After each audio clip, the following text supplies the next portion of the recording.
Good morning. This is the Oskar Quentin Show, where I talk about politics with strangers who call in on TikTok Live. You can find a pinned comment in the VOD if you're watching this after the fact on YouTube, telling you when the first call starts, as well as some more comprehensive timestamps in the description below. Linktree in the bio for all the other things. Let's get my backup account in the corner of the screen so everybody can get to following that. Hasn't happened in months that I've been banned, but the day is coming. There will become a day where the Oskar Quentin account on TikTok gets a 3-day ban for some bullshit. So we're going to deal with that by hosting the show on this backup account, Oskar Quentin Music, or Oskar Quentin 2. I've been switching back and forth in terms of the accounts that I use to put in the corner and get people to follow those. I'm going to go start sleuthing around some lives. I got to join as a guest on those accounts, but it's more fun to join from an account where everybody knows, who it is. But I got to make sure that those accounts have guest access and all those sorts of things. Those are the sorts of things I worry about in terms of continuity of the show. Speaking of which, what is the show today? It's Saturday. News. Trump told on himself about Russia. For all him saying that Russia wasn't involved in the election, he certainly released some proof in that pile of evidence that he released on Thursday night. Redacted to heck as it was, there was evidence in there that Russia colluded, or interfered in favor of Trump while Biden was running in 2020. So let's hope I don't get that TikTok banana right away just for talking about that stuff, because election integrity stuff is difficult to talk about on TikTok. We did the live stream reacting to the stream of Trump giving his speech on it on YouTube, and we can speak openly about that stuff over there, but it is just a little bit difficult to have open and honest conversations about election integrity given the way that TikTok handles misinformation flags, because basically they don't like people asserting what Trump asserts about that particular election. So they're okay with my position on it. I'm not supposed to get in trouble for having the views that I have about the elections on TikTok, but it's not humans who make the decision. It's like an AI auto transcript type of thing. So it's very, very hard to talk about it without saying some combination of words that flags the TikTok auto mod system and gets you in trouble. Snake just sent 5 gift memberships on YouTube. Thank you, Snake. That means there's 5 people who are eligible to join the members only stream, which is not happening tomorrow night. I had a thing come up. The Sunday evening show is postponed. It might just be canceled. We might just do it, the week after. We might do it some evening this coming week. Stay tuned. At the end of the day, I'm getting pretty close to a point where this show is everything. This show is my full-time job. It's the priority in my life right now, but I just have a couple of other things that get in the way from time to time, because I am but one human with 2 employees. Raven in the producer chair today. Jesse's out of town. Say hi, Raven. Good morning. Raven's here to help out, and also timestamps, so attention's a little bit split.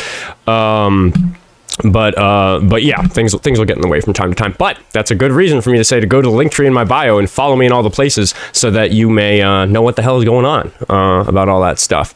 Anyway, iCeariC is calling me a dork in the chat, and he's in the queue, so he can call me a dork with his voice after he reminds me how old he is. Hello. Teacupped already? Yo. How old are you? Okay, so you're gonna have... How old are you? 19. Okay, 19. 19. What are we talking about? You're gonna make me turn my cam on, or are we gonna debate this time? I don't ask everybody to turn their camera on. Usually it's when people get to saying bigoted things that I insist they turn their camera on, so we'll see if we get there. You said Renee Good wasn't legally justified. She drove her car at a federal agent. Sorry, what was your question? You said Renee Good wasn't legally justified, but she drove her car at a federal agent. She didn't. She turned her steering wheel all the way to the right and drove around a federal agent. Well, it actually doesn't matter, because he already had his gun out towards... I'm sorry, it already doesn't matter? Are you unfamiliar with the DHS use of force guidelines? Well, she here's the thing. At the end of the day, she drove her car towards a federal agent when she was... I'm sorry, I asked a question. Are you unfamiliar with the... I'm sorry, I asked a question. Are you unfamiliar with the DHS use of force guidelines? No. So you're not unfamiliar with the DHS use of force guidelines, so you are familiar with the DHS use of force guidelines? What's your point? My point is that if you look at the DHS use of force guidelines, you can see that Jonathan Ross made a number of mistakes that day where he violated both policy and his own training. So I'm just curious. I want to make sure you understand exactly how an officer is supposed to behave under those sorts of circumstances, because it sounds to me like you're an expert. So I'm guessing we should have a pretty functional conversation about exactly what he was expected to do under those circumstances. Is that, am I detecting the level of expert that you are? What did he do wrong that you have a grievance with? Well, prior to her even accelerating the car forward, he did two things wrong, or I should say one thing wrong that he did twice. When officers are engaging with a person who is in the driver's seat of a vehicle, almost every law enforcement agency, including, in this case, ICE, including DHS, in their handbook states specifically that an officer is not supposed to put themselves in front of the vehicle. He did it twice. He circled the vehicle. Law enforcement doesn't have a duty to retreat. I'm sorry, we've already been through that, and you're moving on to other shit. Let's just, you asked me what things he did wrong, and I'm starting by telling you that he violated his own training to put himself in that situation by walking in front of... He is trained not to walk in front of a vehicle. He was detaining her. She was obstructing vehicles. Right. We can talk about that stuff. But true or false, officers are trained not to walk in front of a vehicle that somebody's in the driver's seat of when they're approaching a vehicle. Not specifically. They are. No, you're making that up. You need. No, that's not true. They are trained. That's it. That's not. Why are you asserting that? Because law enforcement doesn't have a duty to retreat. Right, but that has nothing to do with the fact that they are trained to not put themselves in dangerous situations. We haven't even gotten to her moving the vehicle yet. I'm just saying that... It's dangerous, though. You just said it's dangerous. Yeah. So was she dangerous or not? Regardless of what the person does, it creates an opportunity for a person to do something dangerous, for a person to step in front of a vehicle, which is why they're not supposed to do it. Whether or not the person does anything wrong, that's just not something that law enforcement officers are supposed to do. Thank you for the galaxy, Tina. Tina. Law enforcement doesn't have a duty to retreat. You keep saying that... I'm sorry. Okay, hold on. Law enforcement doesn't have the duty to retreat. That is correct. Why do you keep saying that? It has nothing to do with what I'm suggesting to you. Because it's okay for him to be in front of that car. No, it's not. No, it's not. You're not allowed to recklessly create dangerous situations for themselves. Why do you think that a lack of a duty to retreat means that they're allowed to do whatever the hell they want? That's silly. That's ridiculous. All he was doing was detaining her. Okay. We're not there yet. We can talk about what happened if you're capable of having a conversation. Do you or do you not accept that officers are trained not to walk in front of vehicles? They can. Actually can. Answer the question. Do you or do you not understand that law enforcement officers are trained not to walk in front of vehicles? I do understand that they don't have a duty to retreat. Answer my question. Are law enforcement officers trained not to walk in front of vehicles? I am, I know you're being disingenuous. I know that this isn't going to be a functional conversation, so I am just going to, for my audience, save them the pain and ask you to turn your camera on so we can get over with this, because I doubt you're going to. Do you want to get mogged? I don't give a shit about getting mogged. Go the fuck ahead, dude. Do you think it matters what we look like in this conversation? We're talking about a mother who died. I don't give a shit what you look like. I give a shit that you show your face. Should I type a one if you want me to mog him? Camera on or get the fuck off my show. You have 10 seconds. Type a one if you want me to mog him, chat. What are you, farming engagement for me, dude? I don't give a fuck, dude. Like, you're not... do it already if you're gonna fucking mog me. Man the fuck up. Like, what the fuck is this? No. We're both sub 3 normies. Yeah, dude. No. This is a waste of time on my show. You're getting blocked. Goodbye. Just a waste of my fucking time, right? It's like, he doesn't care. He doesn't think that Renee Good deserved to die. He just doesn't care that she did die. So he's gonna sit here and say on repeat this disingenuous bullshit that we all know is just a way to argue in that overwhelms a lot of other hosts. A lot of other hosts can't keep the fucking line and will start answering to something like the duty to retreat, which he brought up on my show the other day. We're not even going to get to the fact that the use of force guidelines say that you're only allowed to discharge a weapon if it's not possible for you to get out of the way of the vehicle. And then he's going to claim that he didn't get out of the wheel and that get out of the way of the vehicle and that she did hit him, which there just isn't evidence of. And there's video of that not happening. We could get to all that, but it's just a fucking waste of time. So we got to hear his cope laugh one last time. Mods, let me know if that person gets back in, because you'll recognize their voice better than I do, and we'll get them fucking banned again because it's a waste of fucking time. Let's see. We got some fan funding over on YouTube. Thank you for the $5, Sean. Sean said, have your burner accounts used by the producers so they can check without needing a new mic, and you can build up the access to privileges that way. Yeah, we are working on some background stuff. We also need to make some burner accounts for passing through the telephone line calls that are going to be coming in next week, hopefully. Though I've been saying next week for a while. Got to get that new phone ordered. Kronos sent $5 to say, I'd offer to timestamp, but I got work in the next hour. Next time you need it, hopefully I'll be able to help again. W Raven multitasking. W worker bees. We're getting a little more organized with that. Jazz sent $5 to say ICE isn't law enforcement in regards to citizens. He had no authority to detain her. She also wasn't blocking the road, so he had no reason to approach. Yeah, she was actively trying to communicate with the officers to like get them to go around her, or to like. She was being given conflicted orders. One person told her to stay, one person told her to go. If I got two orders from law enforcement, one is to stay and the other is to leave. I think you guys know which of those two instructions I'm going to follow. We're going to talk to New Village and see if we have a new topic instead of talking about the same shit as we do every day on this show. Hello. How old are you? Oh, they haven't connected yet. Hello, how old are you? Good, man. I'm 36. How old are you? 30. Almost 31. All right, what's good, little bro? How you feeling? Not so great. I'm pretty upset about what's going on in the country. Do you support Trump? Oh yeah, of course. Yeah, you can. I think it's discrediting and demonstrates all. Hold on. No. I don't need to let you finish. It's my show, and I didn't vote for him, but I support him. Hold on. No, stop.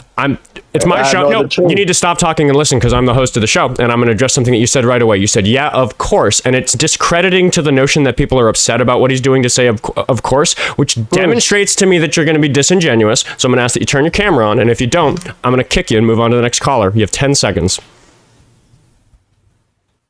You know that people don't like Trump. You know the answer isn't of course. You know that's silly. 5 seconds. Why is this shit lagging, man? 5 seconds. Better internet, bro. Little bro, your internet's messed up. I don't think it is. Oh, it is lagging. God damn it. What is going on with TikTok Studio? Yeah, little bro, your shit's lagging, little bro. You got child porn on your hard drive? Is that why it's lagging? And it won't let me kick him, so I'm about to get a ban for him having said that on my show. Okay, we're not live on TikTok anymore. I blocked him.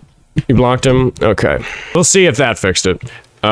This problem has happened before, and I just don't, like, I think the last time it happened, I just did, like, a bunch of hard resets of everything, like, clear some caches and stuff, and that made it go away. I don't know what's gonna do that this time, but really might be time for that fresh Windows install. So, we'll see. Let's get this open. Let's get that open. Let's go to there. We did get that previous caller banned, and we didn't get banned for him, which is good. But I have him ready to be banned.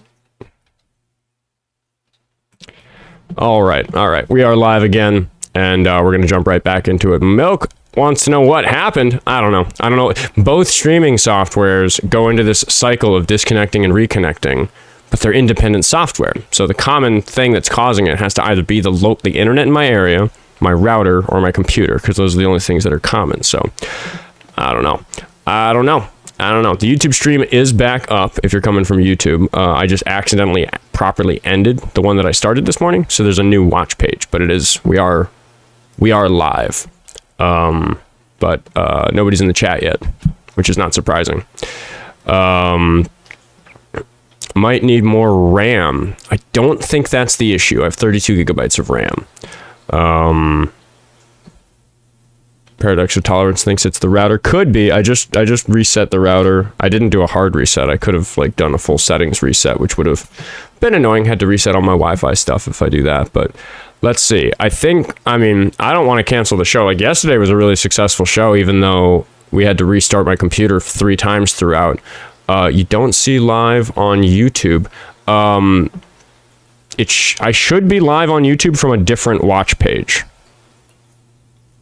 Oh, I think I know what's going on. It's private, not public, because the settings don't change. Let's get that fixed. Can I edit it? That's the thing. You import settings from the previous stream, and it always starts it as private instead of public, and that's very annoying. Let's see. Unlisted, there it is, public. There we go. Now we're live on YouTube. We were live on YouTube, but to nobody. Okay. This is very disruptive of my show. Shall we get back into it? I hope. Ooh, I should get the backup account in the corner. Let's get that up. There we go.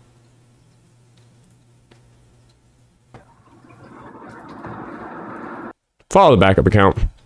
It's not going to help us with problems like these, but the TikTok viewership is back up quickly, and hopefully we'll just get a call started. New camera. So the new camera has not actually changed the resolution of the stream at all. I suppose it'll be a slightly higher, like the maximum bit rates aren't different. So the previous streams on the old webcam were inefficient due to it being a pretty low res webcam being sent at a higher resolution. So I really don't think that's it. And my internet can handle it. Like my internet it is good. I could conceivably stream either more multi-streams, and I do sometimes, or higher resolution, which I also do sometimes. So I don't know. Troubleshooting on the air is not super entertaining for most people though. Somebody said that they hope their Venmo donation didn't end the stream. I think that was Joff. He said, Oscar, I've listened to political debates daily for years. I was pleasantly surprised to find you articulate, incredibly smart, and passionate. We agree on a lot. Thanks for taking the time to educate. Have half a coffee on me. Stick with it. You'll go far. Appreciate you. Thank you for the $5. And thanks to anybody else who goes to the link tree in the bio and supports the show in any of the many ways that you can, including just following in all the various places. That helps a lot just in terms of getting the numbers up, but it's also good for resiliency for the channel, because we talk a lot about what will happen if TikTok deplatforms me or if some other such platform deplatforms me. But if I have enough followers in enough places, I'll be able to like get the word out about where I'm restarting if I need to stream somewhere else. So yeah, just follow me on the different things. Max sent $70 on Buy Me a Coffee overnight. Thanks for the longer lives. I hope to see you one day on Jubilee episodes. The fact one is made for you. Also, Johnny V, you're talking to a caller yesterday. You're wrong. Stop spreading misinfo about other creators. Yeah, somebody called in bitching about other creators. Just how about we focus on the bad guys? How about we focus on the Trump of it? We've got Mezzaline Iphigenia? I don't know how to pronounce that username, but hopefully we have an interesting conversation that everybody enjoys. How old are you? 27. 27. Are you a Trump supporter? Kamala supporter, obviously. Just looking for Trump supporters. We're looking for a debate early on in the show. It's a little more important that we get some oppositional calls in, and then towards the end of the show, you can call in and chat if you have something you want to get on the show. For those who are... Oh, Carter, thank you for the $2 on Venmo. Carter said, as a Republican, I enjoy listening to this show. Thank you for spreading facts and awareness about stuff. You've definitely opened my eyes to some stuff. Would love to call in. Just don't think it would be entertaining.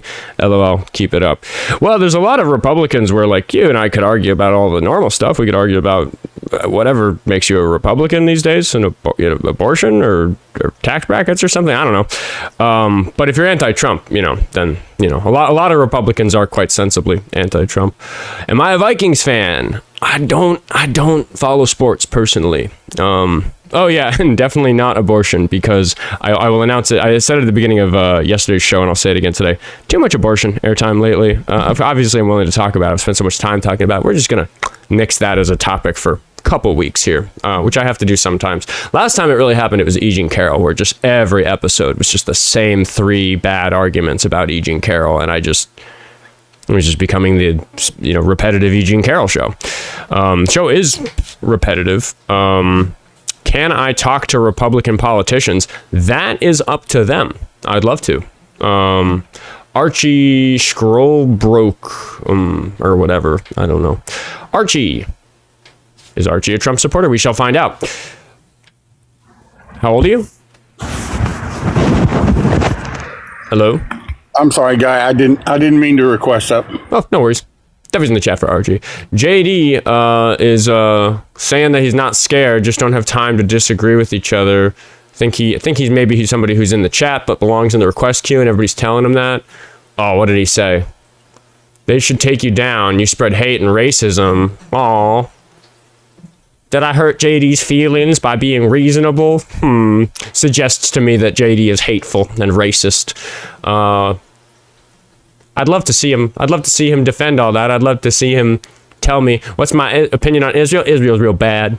The government, not the people.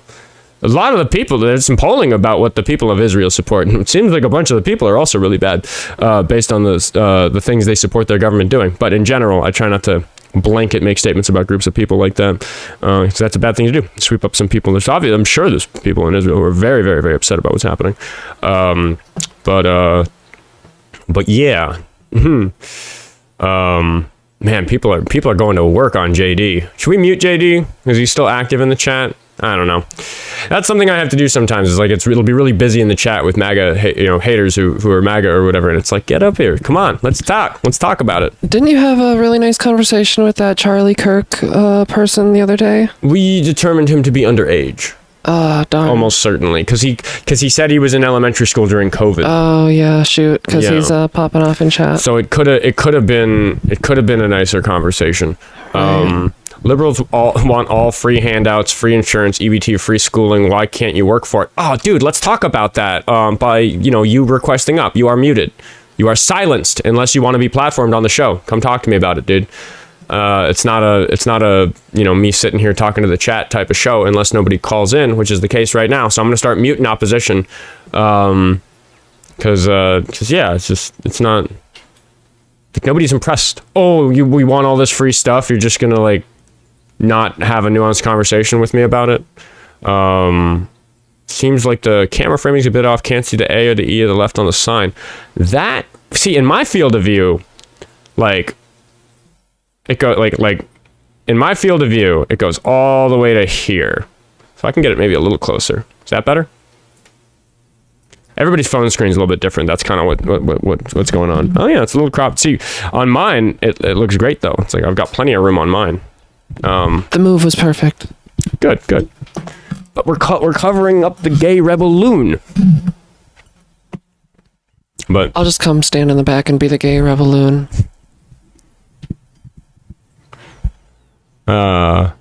Republican Teamsters got baby bottles in the chat for what? Get up here. Come on. Talk to me. Charlie Kirk, I can't have you on. Not because you're dead, but because you're a fetus. Tim sent $5 on YouTube Super Chat to say Trump, a reoccurring obvious mistake. That's the Trump. McDonald's isn't cheap anymore. Did you comprehend that message? I'm not following it. This one? Trump, a reoccurring obvious mistake. That's the Trump. McDonald's isn't cheap anymore. McDonald's isn't cheap anymore. We're going to talk to Audrey, and we're going to see if she's a Trump supporter. If she meant to connect. Hello, how old are you? Ooh, no, I don't think she meant to. Awesome Possum SV.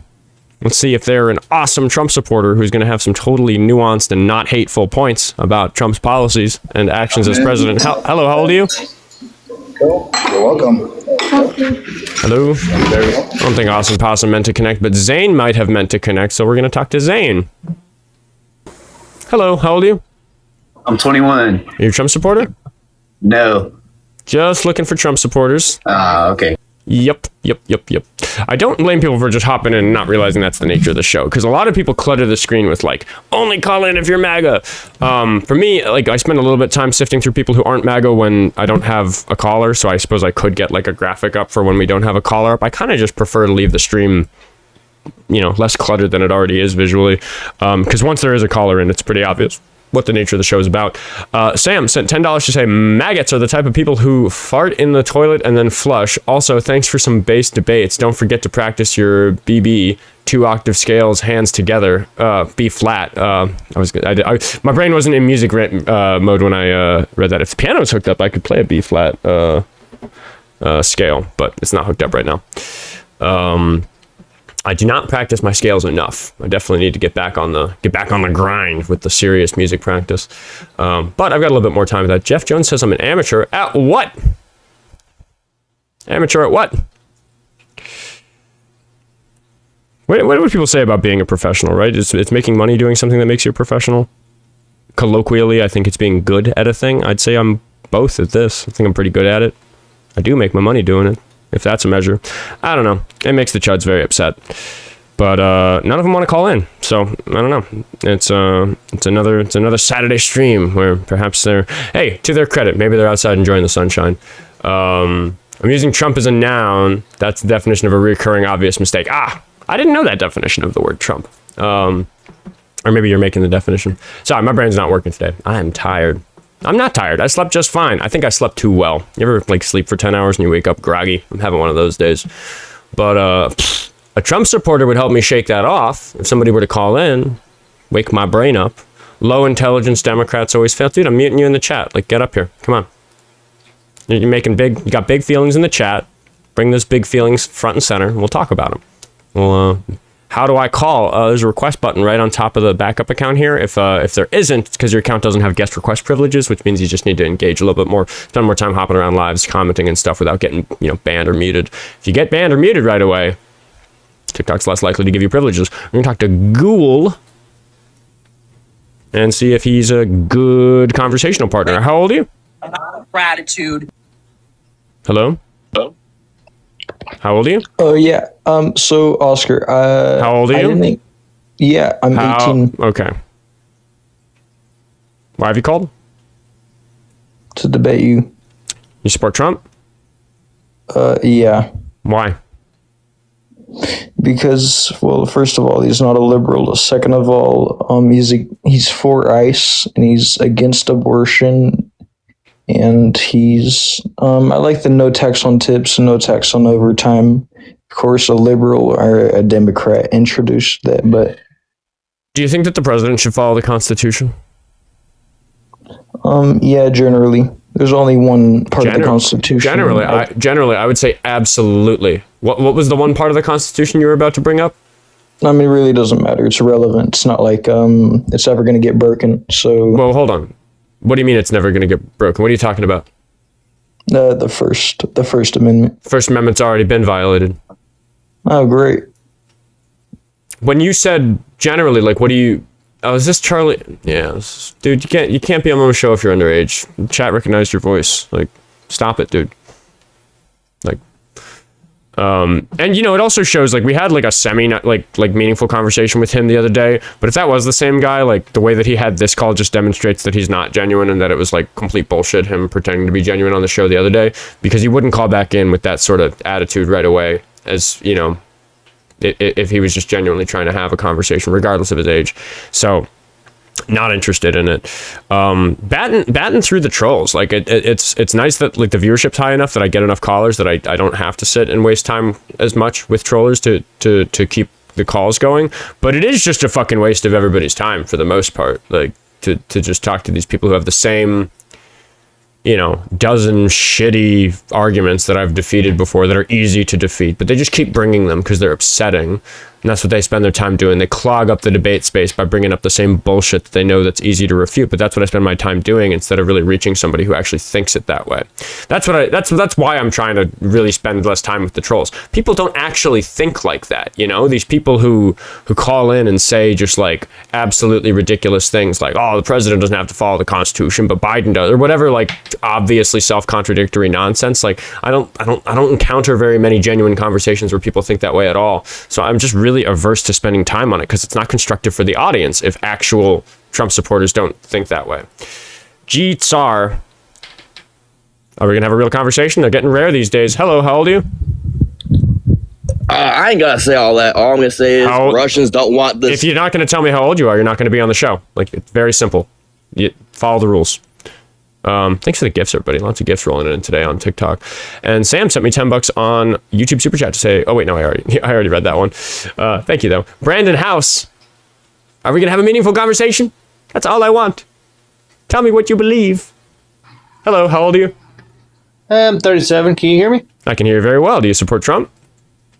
I do support Trump, or I did at least. Do you still? I mean, do you or do you not? I mean, I did. Like, are you happy that he's president instead of Kamala Harris, or do you think that she should have become president and that would have been better? I think really that if people paid attention enough, that they would understand that Kamala Harris was a placement. Are you unaware of how her name is pronounced, or are you like doing it on purpose? I just say I'm not very good at saying things, so it's just Kamala Harris. If you're offended by that, that's comical. Well, it's that I'm offended by people doing it on purpose. I'm less offended by people doing it by mistake, but it sounds like you know it's wrong and you don't care, which puts you in the former category. I don't think that's important to the conversation, but okay. I was just checking if you did. You don't. People know that you're that type of asshole. We can now proceed. What was your problem with Kamala Harris? I don't understand why people don't understand like how she wasn't a placement holder. A placement holder. The one thing I don't understand is like, hold on, and I'll get back into that. You have Russia, China, Iran listed, but you don't have anything Israel listed. I could have put more things on the list. What's your problem with Kamala Harris? Like, how do people not understand that she was chosen? I don't understand like how she was the DNC chosen, even though if the president can't be president anymore. If you can't let me finish speaking, then I don't want to talk. Was I finished? Okay, then. What I'm simply saying is I don't understand how people don't understand how she was chosen. She was last place in the DNC. You had other people that last place in the DNC when? Huh? When was she last place in the DNC? What year?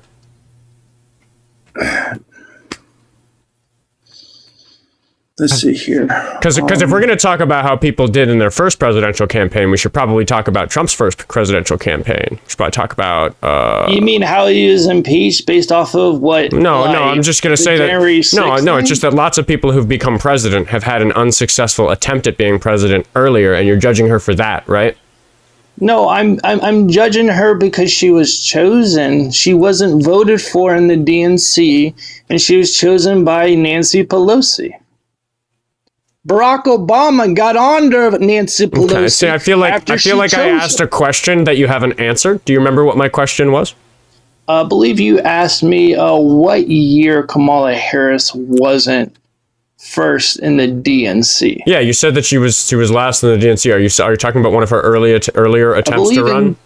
No. When she tried to run, when Joe Biden was elected, she was last in the DNC. Right, because so we should take people's first attempt at running for president and judge them by that, is what you're saying, right? No, what I'm simply saying... Because you don't want to go in that direction. You don't want to talk about Trump running in like 2000 or whenever he ran the first time. You don't want to... If you can't let me finish when I'm talking, then you're just as rude as anyone else that you've talked to. Right? I don't think that's right, and I'm not really interested in discussing with you whether or not it is. You don't want to know the facts. That's it. What are we talking about? Like, every time I try to, like, answer what you said, we kind of just go off in a different direction. Are you sober at the moment? I am sober. Okay, just checking. Doesn't seem like you are. What do you not... No, what are we talking about? Do you not understand that she was chosen and she wasn't rightfully elected by Democrats? What do you not understand about that? Yeah, it was it was pretty unprecedented, this situation we had where the presidential frontrunner for one of the parties dropped out with like 100 days before the election. That is unusual. We had to figure out a way to deal with that, and the rules allowed for us to deal with it in the way that we dealt with it. Are you unhappy about the way the rules work? I don't understand why people are okay with other people choosing their president. Right, but as an American citizen, what rule was violated? Why are you okay with allowing another person to choose who's going to become the DNC? This is exactly what happened to Bernie Sanders. I'm sorry. I asked a question that, again, you didn't answer, which suggests to me that you're not really like, this doesn't really feel like much of a conversation. I feel like you're looking for some like friendship or companionship or something. I feel like you're trying to like maybe a therapist, guilt trip someone, even though you still don't even have Israel posted. I'm just saying, I don't believe it. I'm just saying that it doesn't violate any of the rules for her to have become the nominee in the way that she did. Are you upset with the way that the rules work, or do you think that we broke some kind of rule? Because if you think that we broke a rule, I'd like to know which one. Explain to me what makes sense about someone else choosing the presidency. What do you mean someone else? The party chooses the presidency. The DNC decided on making her the candidate. Okay, so the people don't choose the presidency. Well, DNC does. Well, she would still need to be elected. As a matter of fact, she didn't become president, so I don't know what you're talking about. Oh my God. So like you're just going in circles to try to prove your point. That's all you're trying to do. I'm just trying to answer your questions. You're saying that somebody chose the president, but she didn't become president. What are you talking about? She was chosen as the DNC elected. Yes. Why was she chosen? Because we had Why is that okay? Let me just ask you a straightforward question. Do you recognize that there was an unprecedented situation involving the Democratic nominee in the 2024 election? Say that again. Do you recognize that what happened with Biden dropping out so shortly before the election happened, that was pretty unprecedented in terms of how any party would have to handle a presidential nominee? Are you aware of that? Why did he drop out?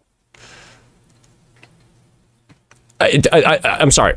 The question, no. Why did he drop? We can talk about that because he was old and incompetent. That I can accept. Oh wow, that's fucking crazy. It's not a concession. He's too old. Trump is also too old. Answer the fucking question. You didn't answer the question.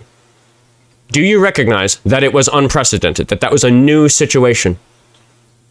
Why did the DNC know that he was old and incompetent? Stop. There's this thing I do on my show. Stop talking. There's this thing I do on my show where when I ask a direct question, I find it very interesting if a person refuses to answer it. I'm asking a very direct question. Do you recognize that the situation we had was slightly unprecedented? This is just not something. Why was it unprecedented? Because it just hasn't happened before. I'm sorry. I'll answer your question. Because he was old and incompetent. Because you already answered not the question. The question is yes or no. Do you recognize that the situation was an unusual one?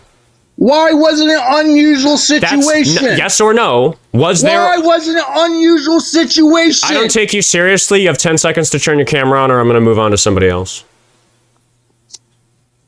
Hey, guy. How's it going? See, it's a waste of my time, dude. I don't even get to talk about... Oh, there we go. Look at that. He actually did it. That's right there. Yeah. Yay. How was it an unprecedented situation? Tell me. Why did the DNC wait until the very last second? We're not going to move... Stop talking. We are not going to move on until you answer the question directly. Is it unusual for the presidential candidate for one of the major parties to drop out 100 days before the election? Yes. Okay, that is unusual. Has that ever happened before? Not that I know of. Not that I know of. Maybe it happened 150 years ago, and that I wouldn't say that that's terribly relevant because populations change so much. We got to deal with things in different ways. So we had to come up with some sort of situation. I'll just point out just something that Tavi actually spent $5 to point out in this conversation.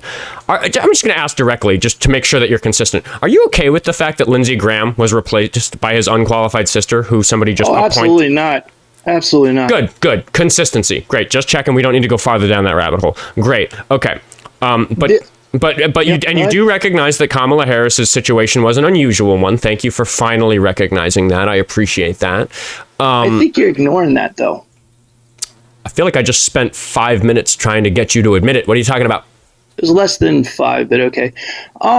The point that I'm trying to make is, why did the DNC wait 100 days for Joe Biden to drop out? Joe Biden waited too long to drop out, and I'm very mad at him for running at all in that election. I don't think that that's relevant to anything that Kamala Harris got stuck with, or whether or not any rules were violated when we dealt with the situation. So funny. Why are you laughing at me? What's so funny? This is so stupid. They intentionally waited for him to do what he did so that they can place Kamala Harris in the placement holder so that she can run. It's not conspiracy theory when all the things. If that was the grand plan, it failed. Why are you asserting that? That doesn't make sense. It was a terrible strategy. It didn't work. Because people caught on. That's so fucking stupid. We still haven't gotten back to why you think that she was such a bad candidate. I don't think that there's a rule that was violated by making her the nominee. There's good reason why we did make her the nominee. It was too late in the game to have somebody start a new ticket because all the campaign finance money and stuff wouldn't be able to be moved over to it. So instead of reprimarying, we did this other thing that was allowed by the rules, which is to just make the vice president the president on the ticket because of the way that the job of the vice president works. So we chose one of two approaches. I'm sure if we'd chosen the other approach, the right would have a problem with it for some other reason. They would say, no, you guys are cheating by reprimarying. The primary already happened. You're supposed to make Kamala Harris because I want her to be the candidate because she'll lose. Whatever we do, damned if you do, if damned if you don't. You're just, because it's unprecedented, because it's a situation that's never happened before, the right can say that whoever we deal with it is wrong and not allowed because there's no precedent for it. But that's just the nature of the problem. Seems like we agree that it was bad that Biden ran at all. I hope agree that she ran and didn't win, even though you keep saying that people chose her as president. But I just haven't heard a reason why you think that she would have been a bad president. My thing about the whole, and I'm going to answer your question, okay? My thing is anti-war. I want to be like, that's what it is. I'm tired of the overseas conflicts. Okay, a lot of people that I saw think that she would have started a war in Iran? I don't think the presidency really has any say in it. I wish like that was different, right? I'm sorry. Do you think that Donald Trump as president hasn't had any say in the start of the war in Iran?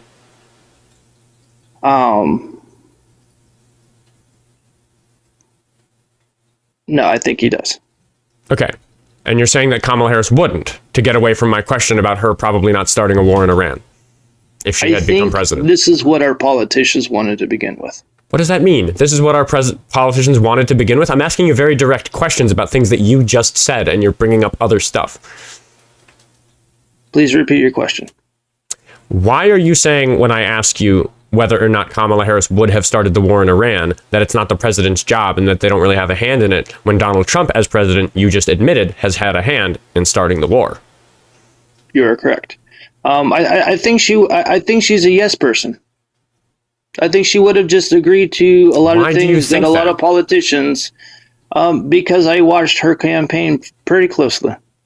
And the people that she surrounded herself with all kind of want conflict.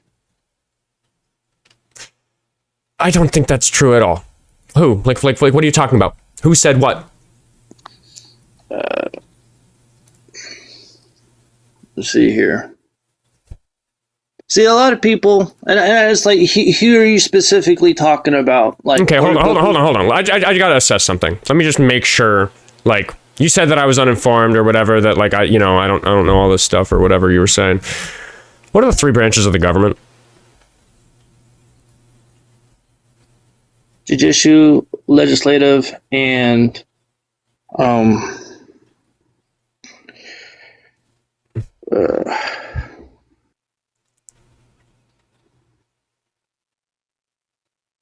I mean, you can get me off the thing if you want to. I just don't remember the top of my head. Last one's executive. Which one does the president work at? Executive. Who's a politician who you hate? Who do I hate? Mm-hmm. I find love in everyone, really. Surprisingly based, but like, who's a politician whose performance you don't like? Who's currently seated? He's no longer seated, but Lindsey Graham. Let's pick. Which branch did he work at? He was senator. Which branch is that? Legislative. Okay. So you're struggling a little bit. You got that right. That is correct. Do you think you're an expert on how these things work? I mean, do you? I think I have better knowledge about it than the average person walking down the street by a wide margin. I wouldn't call myself an expert. You don't have Israel posted here. Am I supposed to? Is there a rule that says I'm supposed to talk about Israel today? Yes, I write a new sign, dude. It's rage bait. Very important today. Yes, I hate Israel. It's a rage bait sign to get people to stop scrolling. I write something new every day. Are you suggesting that I'm not an expert on how U.S. politics work because it doesn't say Israel on this piece of paper? I'm sorry. If you think Israel deserves attention from somebody for them to be knowledgeable about American politics, you might be part of the problem. What? It's just a burn. Doesn't matter. You probably should be knowledgeable about Israel. Again, like, why does it matter to you that it doesn't say Israel on this piece of paper? I just listed some things that Trump has expressed concern about that I think he's using to hide the Epstein files. I could, or to distract away from the Epstein files. I could have listed other things. Why do you care whether or not it says Israel on this piece of paper? Because I think Israel is probably the biggest threat to America out of the things you have listed. Okay. I'm okay with you saying anything but Epstein. The thing is like, I just don't know why you care that I didn't like when I went at about 9:40 today. I sat down. I thought, all right, what should I write on the sign? I talked to my producer Raven. I said, like, what should it be? What'll get people to stop scrolling? We were talking about how there's all this, there's the war in Iran is this big distraction from the Epstein files. We've got documents about China and Russia collusion and elections, that sort of thing. Like, we just brainstormed some shit to get people to stop scrolling. And you're saying that I don't know what I'm talking about because I didn't choose Israel? Like, I didn't say that at all. I was simply asking how come you know Israel posted. That's all I asked for. I'm okay. Are you satisfied with my answer? I mean, sure. Okay, then Not what that big of a problem. Then what is this conversation? What are we talking about? What's going on? We're talking about politics. Why do you think that Trump is a better president than Kamala Harris would have been? To be honest with you, I think Kamala Harris is a good woman. I really do. I think, and I really wish that Trump didn't go for presidency. I'm sorry. I really wish Trump didn't go to the war with Iran. I personally have followed politics quite a bit, right? With Kamala Harris and Donald Trump, and then you got Bernie Sanders and Donald Trump, or not Bernie Sanders, but what's his name? What's his name? Joe Biden and Donald Trump. Okay. I really do wish Bernie Sanders became the DNC during that presidency. I wanted to vote for him, but I mean, I was kind of hoping that would have been the case. Bernie Sanders, okay. I'm talking about. I'm just gonna check if you care about some things. Is it at all important to you that Donald Trump was found civilly liable of sexual abuse? Yeah, it does. It does matter to me. But if you actually watch if you actually listen to the trials that took place, none of the charges that were given to him stuck, and it was literally a judge that was hand chosen by the Democratic Party. That's nonsense. That's misinformation. Sure, why not, dude? What do you mean? What do you mean? The judge gets assigned to the case. Did you watch the trials? I've reviewed the documents. I didn't watch it while it was current. Okay. Yeah, okay, but yeah, that's made up. The idea that it was an all-liberal jury is bullshit. It wasn't. There were 3 jurors of the 9 who identified as liberal. There was lots of concrete evidence that showed that Donald Trump's story was inconsistent. He was caught lying in the courtroom multiple times. I've reviewed it. I'm aware of it. Then how, go ahead. And he was found civilly liable for doing it. The charges did stick. He just had to pay, he appealed it all the way up to the Supreme Court, and it made it all the way to the Supreme Court last week. The Supreme Court said, yep, you raped her, and he had to pay her the other day. He had to pay her $5 million.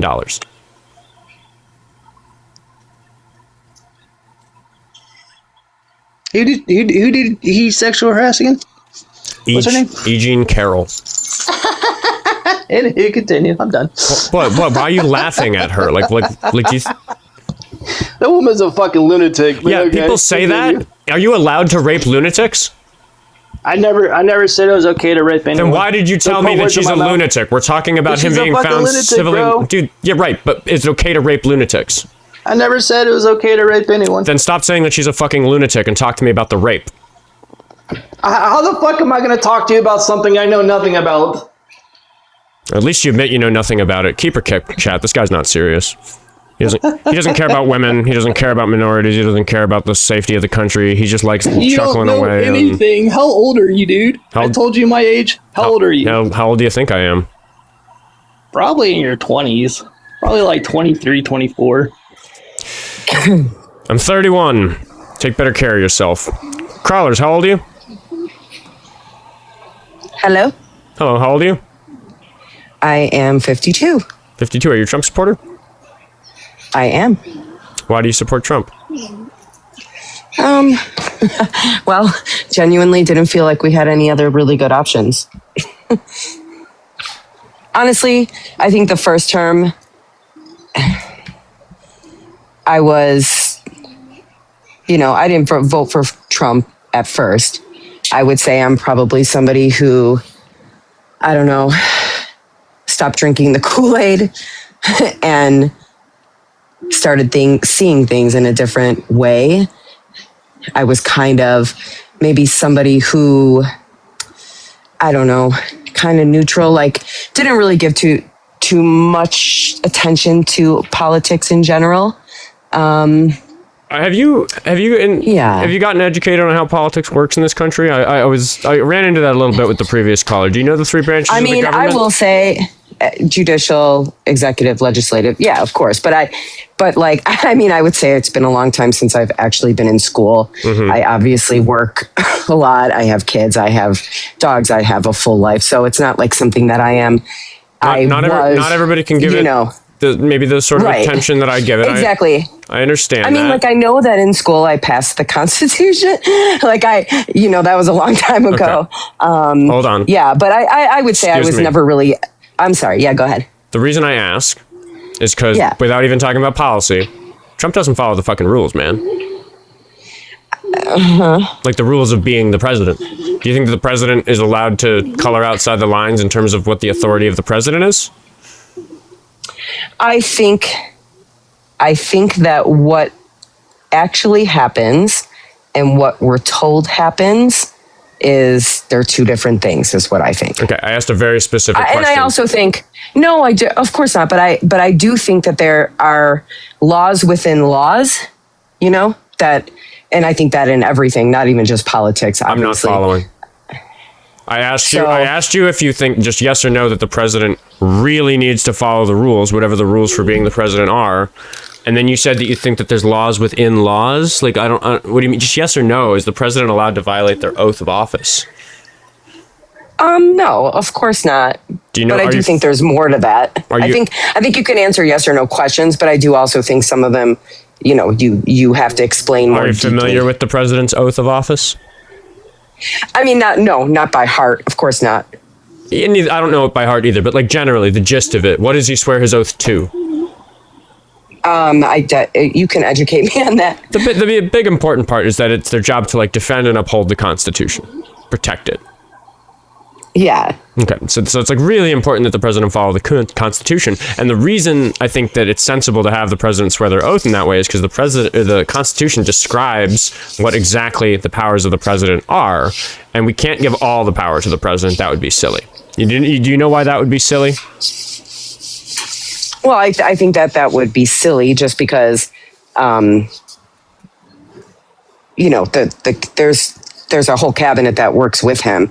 You know, one person. I mean, it's kind of like Biden.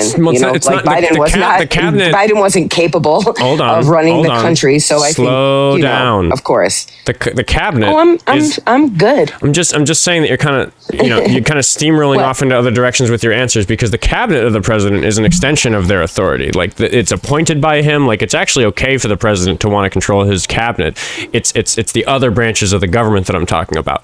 There are certain authorities given to the legislative branch and to the judicial branch that the president is not supposed to have. That's the really important thing about the division of powers that protects us from tyranny in this country. That's what I was talking about. So what are we going to actually talk about? Because I don't want to talk about I want to actually talk about, I don't know, whatever subjects you ask me anything.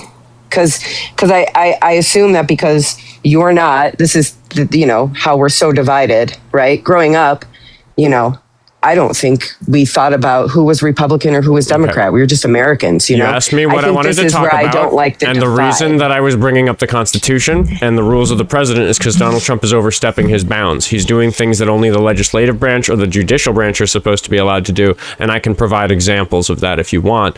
But my broad question is, don't you think it's an emergency that the president isn't following the Constitution? No. You don't think it's an emergency?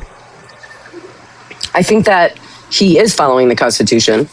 When he was asked directly in the context of providing due process for people deported by ICE, he was asked if he needed to follow the Constitution because it's an amendment right. It's on the Bill of Rights that everybody gets due process, citizen or otherwise. And he answered, I don't know. I think that's a problem. Mm-hmm. I think there's numerous examples of him failing to follow the Constitution. I think that the Supreme Court just shot down Executive Order 14160 because it specifically quoted the 14th Amendment, which grants birthright citizenship to the children of undocumented immigrants as interpreted by the Supreme Court in the 1800s. And he said that that wasn't the case anymore. That's a violation of the Constitution. That's an attempt to directly usurp a constitutional amendment right. So because I am a Trump supporter does not mean that I support absolutely everything. Birthright citizenship, of course, I think that is something that should be withheld. What I was responding to is you saying that he doesn't violate the Constitution, and I started listing examples of him violating the Constitution, and I could keep going because he does it very often. Mm-hmm. So again, we can move on to whether or not you support him, but we're just right now on this question of does he follow the Constitution? And the answer is no, he doesn't. I'll give you another example. The Constitution says that it's not the job of the president to determine how states run their elections because the states' elections are what determine the president. And we don't want the president to have authority over the rules that are used to determine whether or not they stay in power. I think that's pretty sensible. So Donald Trump once again made an executive order changing mail-in voting because mail-in voting is something that mail-in voters are a voting bloc that disproportionately vote for blue candidates. Our election system is a joke. Hold on. Is an absolute joke. I agree. There's lots of stuff wrong with it. Absolutely not. It's so bad. I need you to track, because we're talking about the president following the Constitution, and he filed an executive order changing mail-in voting rules, which is itself unconstitutional. And because it's unconstitutional, the president has no authority to do any such thing. He directly threatened states, saying that if you don't obey this executive order that the law says you don't need to obey, I'm going to withhold funding from you. That's the power of the purse. That's the same reason. Somebody has to do something. Right. But that doesn't mean that somebody can take over the government and do whatever they want, right? If Joe Biden had taken over the government and started doing whatever he wanted and the Democrats in Congress refused to impeach him, would you be okay with that? He did, though. He did. How many illegal immigrants did he let in this country? When you say that he let... How many? And when I want to... How many? I want to establish something very quick about him. Well, answer my question. I don't know. I don't know what it means when you say he let them in. What does that mean to you? Open borders. No. What does open borders mean? What do you mean no vetting? How is that different than any other presidency? People were coming. There were illegal immigrants coming in here by the millions, dude. I'm aware of that problem. I know why that happened. What did Joe Biden do? What did we talk? Why are we talking about Biden? We're still just trying to answer this question about Donald Trump not following the Constitution. He was the president during that time, dude. Yes. Okay, so here, let me ask you this. Is Bush responsible for 9/11 happening?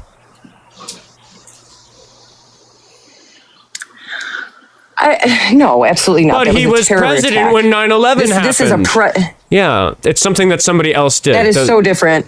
That is so different. How is it different? You're suggesting that because he was president while it happened. This was something. What did he do to secure the border? Okay, you're getting to something important because I am willing. Genuinely. Are you going to let me talk? I would like to engage with you pivoted over to Biden letting the illegal immigrants in is what you think happened. I'm gonna answer that, but you got to something there that is actually worth engaging with, because I'm perfectly willing to engage with an argument where somebody says that Biden should have done more about the illegal immigration problem that happened during his presidency. That's fine. We could talk about that, but that's different than him causing it, than him letting it happen, right? Like, do you recognize that like, if my house burned down while I was on vacation, somebody might say that I let my house burn down, but that's not really fair, right? So different, dude. Well, this is the president of the United States. Who should be protecting this country. Should he have been standing at the border with a gun? What do you mean he let them in? Is Trump standing at the border with a gun? Should Bush have been on the planes and stopped them from crashing into the towers? Like, you have to demonstrate that there's a sensible mechanism of control that the president has to stop this, and then say he should have done that. And that's what you're failing to do. So why is it so different now? Trump's not standing there with a gun. Because he's violating people's constitutional rights, which is scaring people away from getting into the country. Not. Yes, he is. If you are here illegally, you are a criminal. Ma'am. Do you think that if I went to... It's my show. Like Italy. I will talk over you. My audience is perfectly willing to let me talk over you to keep the conversation on track, because people have a hard time following these sorts of conversations that are all over the place. I've given you numerous examples of constitutional amendment violations that Donald Trump has done during his second term. But then you brought up something a second ago where you said that these are illegal immigrants, that they're illegally in the country. True or false? Illegal immigrants have constitutional rights. False. I mean, I know they do, but I'm going to say false. Lady, be real. Because if you are here illegally, you are a criminal. Right. You are breaking the law. Do criminals have constitutional amendment rights? Yes. Okay, so your argument is meaningless. If you're American.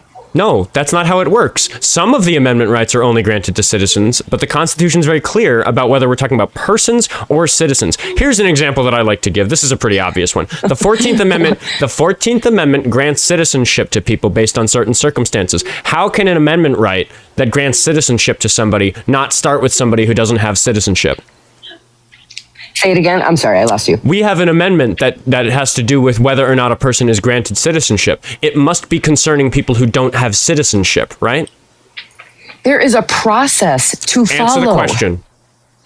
Yes, but there is a process to follow. Right. Do you think? Can I ask you a question? No, you're not allowed to answer my question because we're not allowed to move on to other stuff until we settle the current topic. But you're so slippery a guest. I've let it happen just so I don't have to be so mean to you on my show. But I really need you to understand. Yes, because you're doing some things that are difficult to control as host, which is that you just keep moving on to all these other topics. Yeah, I'm trying to control the flow of conversation so that we can understand each other and understand our perspectives on this, and you just keep slipping off. But I also have questions yes for you. Or no, constitutional amendment rights apply to illegal immigrants in many cases. Yes, in some way, yes. Yes, okay. So, but you said yes and no, and you said that you knew it was yes, but you were going to say no, and I just want to understand what you mean about that. Like, what do you mean yes and no? So I think that we protect Americans first, okay? I'm going to give you just a little backstory of why I believe this, okay? Okay. Just please let me speak. I own and operate a restaurant, okay? A lot of my employees are...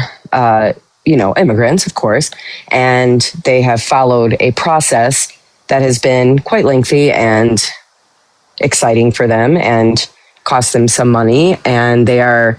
I think it's belittling for you to call it exciting. Continue.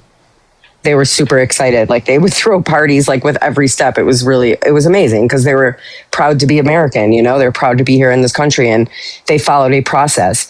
I'm saying, of course, my family immigrated here, and they followed a process. Follow the process. Like, what? I love Italy. I would love to live in Italy, but I can't just go there and be like, I live in Italy now. Like, there's a process to become a citizen. Do you think your employees... Why are we fighting that? Do you think your employees are concerned about being detained by ICE because ICE has been given permission by the Supreme Court to do Kavanaugh stops where they can stop and detain people just because of the accent with which they speak English or the color of their skin? I think that is not what is happening. That is happening? It happens. It happens a lot. I think it happens. It happens a lot. I think it does it's sanctioned happen, by the Supreme Court. But it's a big problem. People really don't like being detained without good cause. Right. And I will say, ICE did show up at my place of business, and they were very kind and asked for ID, and they went about their business. I had to wash tear gas out of an elderly woman's eyes because ICE raided her neighborhood, and she stepped outside on her own street to see what the commotion was, and they had irresponsibly tear gassed a residential neighborhood. So yeah, if you want to talk about anecdotal evidence, I could tell you some crazy stories because I live in Minneapolis and I've seen a lot of crazy. I said it does happen. I did say that. You don't have very good manners. Are you aware of that? What? It's very difficult to have a conversation with you. Why? I said it does happen. Because I agreed. You talk over me about everything. So you're right, it does happen. Do you consider it an emergency that law enforcement are stopping people based on the color of their skin and their accent? Absolutely. I think that things should be reworked, and I do believe that things have gotten out of control. Absolutely. Okay, I agree that things have gotten out of control. That is the topic of conversation. The Trump administration is out of control. That's the problem. Was Donald Trump standing there when that lady got tear gas in her eyes? He said that they did a good job. I think that is such a broad statement. Like, you're not there. You don't see exactly what happens. You only see what the media. The day I'm talking about was not some random day. It was January 1st in Mueller Park. Gregory Bovino was present.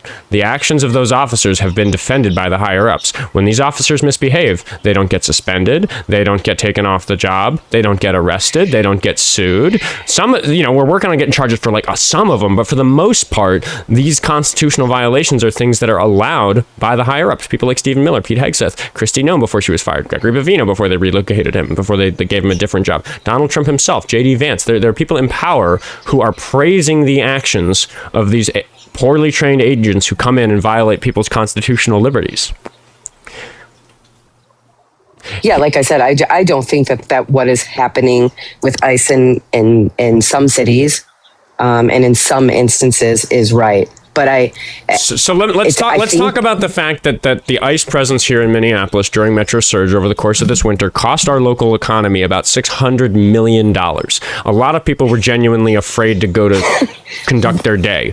I was a high school teacher at the time. I've resigned that job to run this show full time. This is a better use of my time for the cause. But when I was working at the school, because I was a substitute and I didn't have as full a schedule as the other teachers, I took it upon myself to get extra hours doing security work for the kids. I had to wake up very early in the morning and go walk with children who were not white so that they could get to their places of work study, to get to the school bus, to get to the school building, to get to their homes.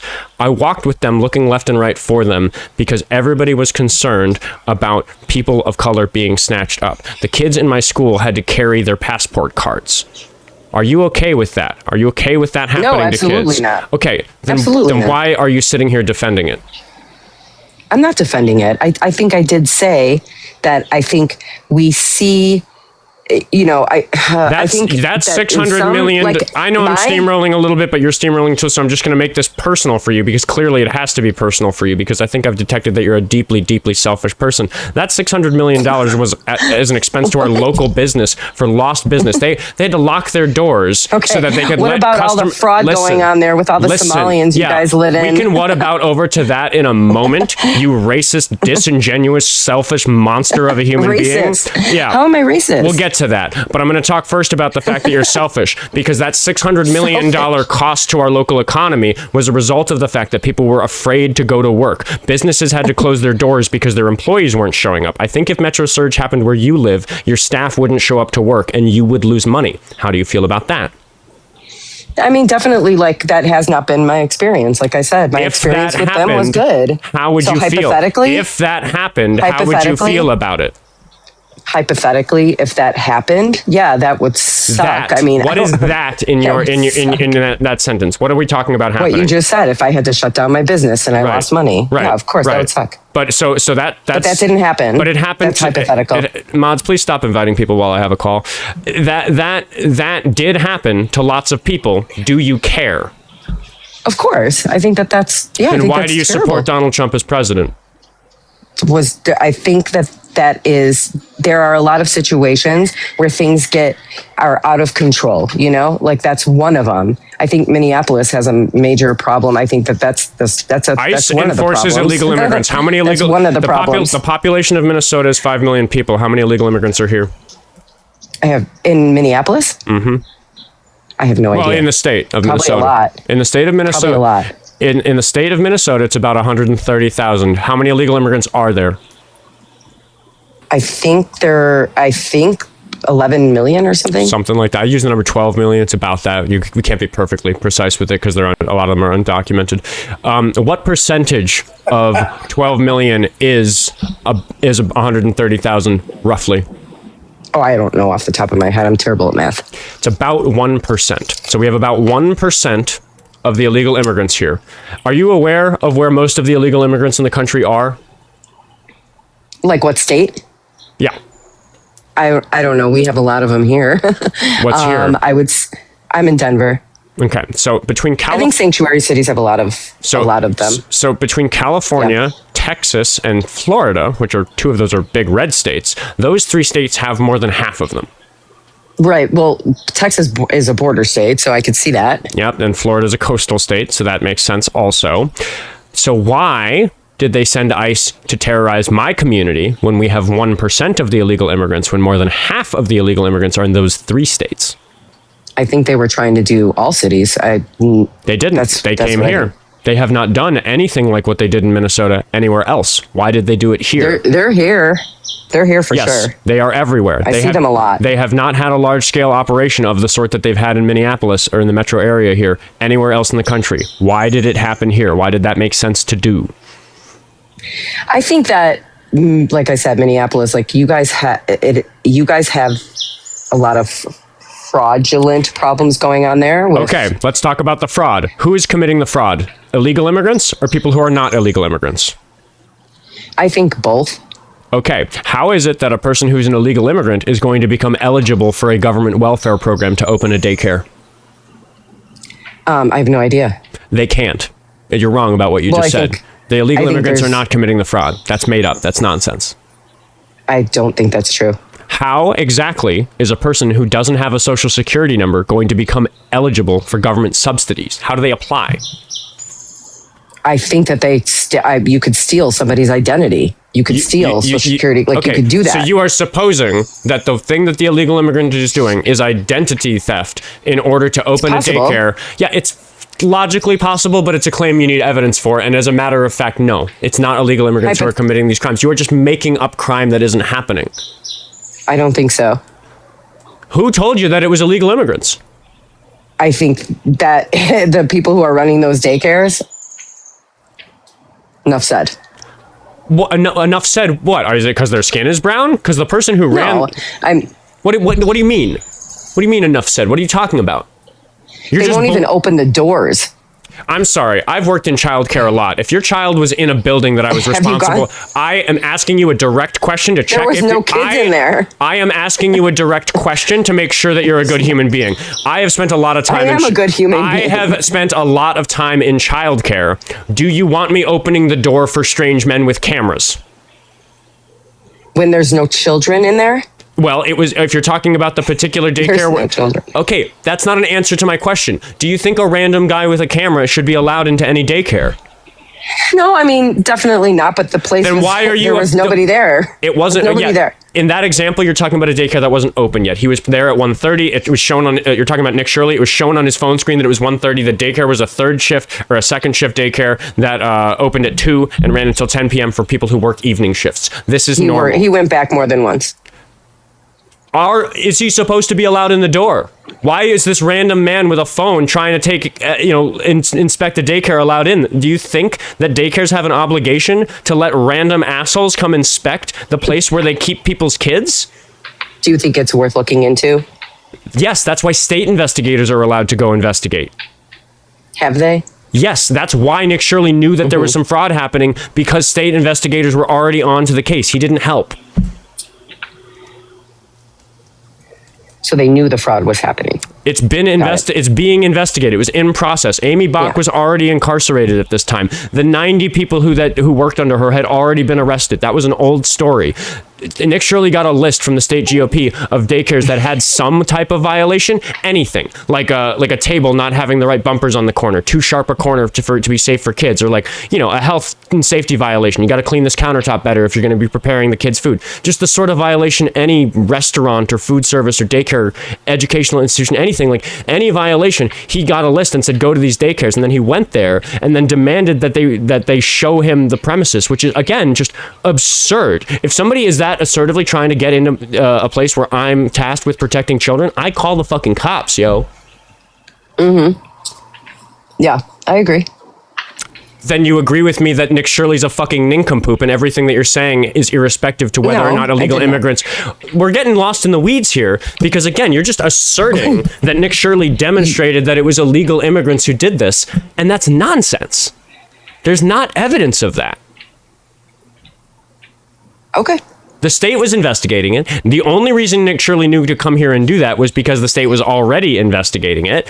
What did he do? What did he accomplish? You're acting like somebody knocking on a door and not being let into a daycare is proof of some grand conspiracy, when it is just not. You would want a greater... Can I come knock on your door and say, hey, you're committing crimes in there, let me in? And you say, no, I don't have to let you in here. And then I go and show the entire world, send Twitter after your entire fucking state to say, this lady didn't let me into her house. She's clearly up to no good. We should terrorize her. We should harass her. We should harass people who look and talk like her. We should harass people who are from the country that she's from. Would you want that to fucking happen to you? I wouldn't want it to happen to my employees. Why are you okay? No. Why are you okay with it happening here? Why are you okay with it happening to my neighbors?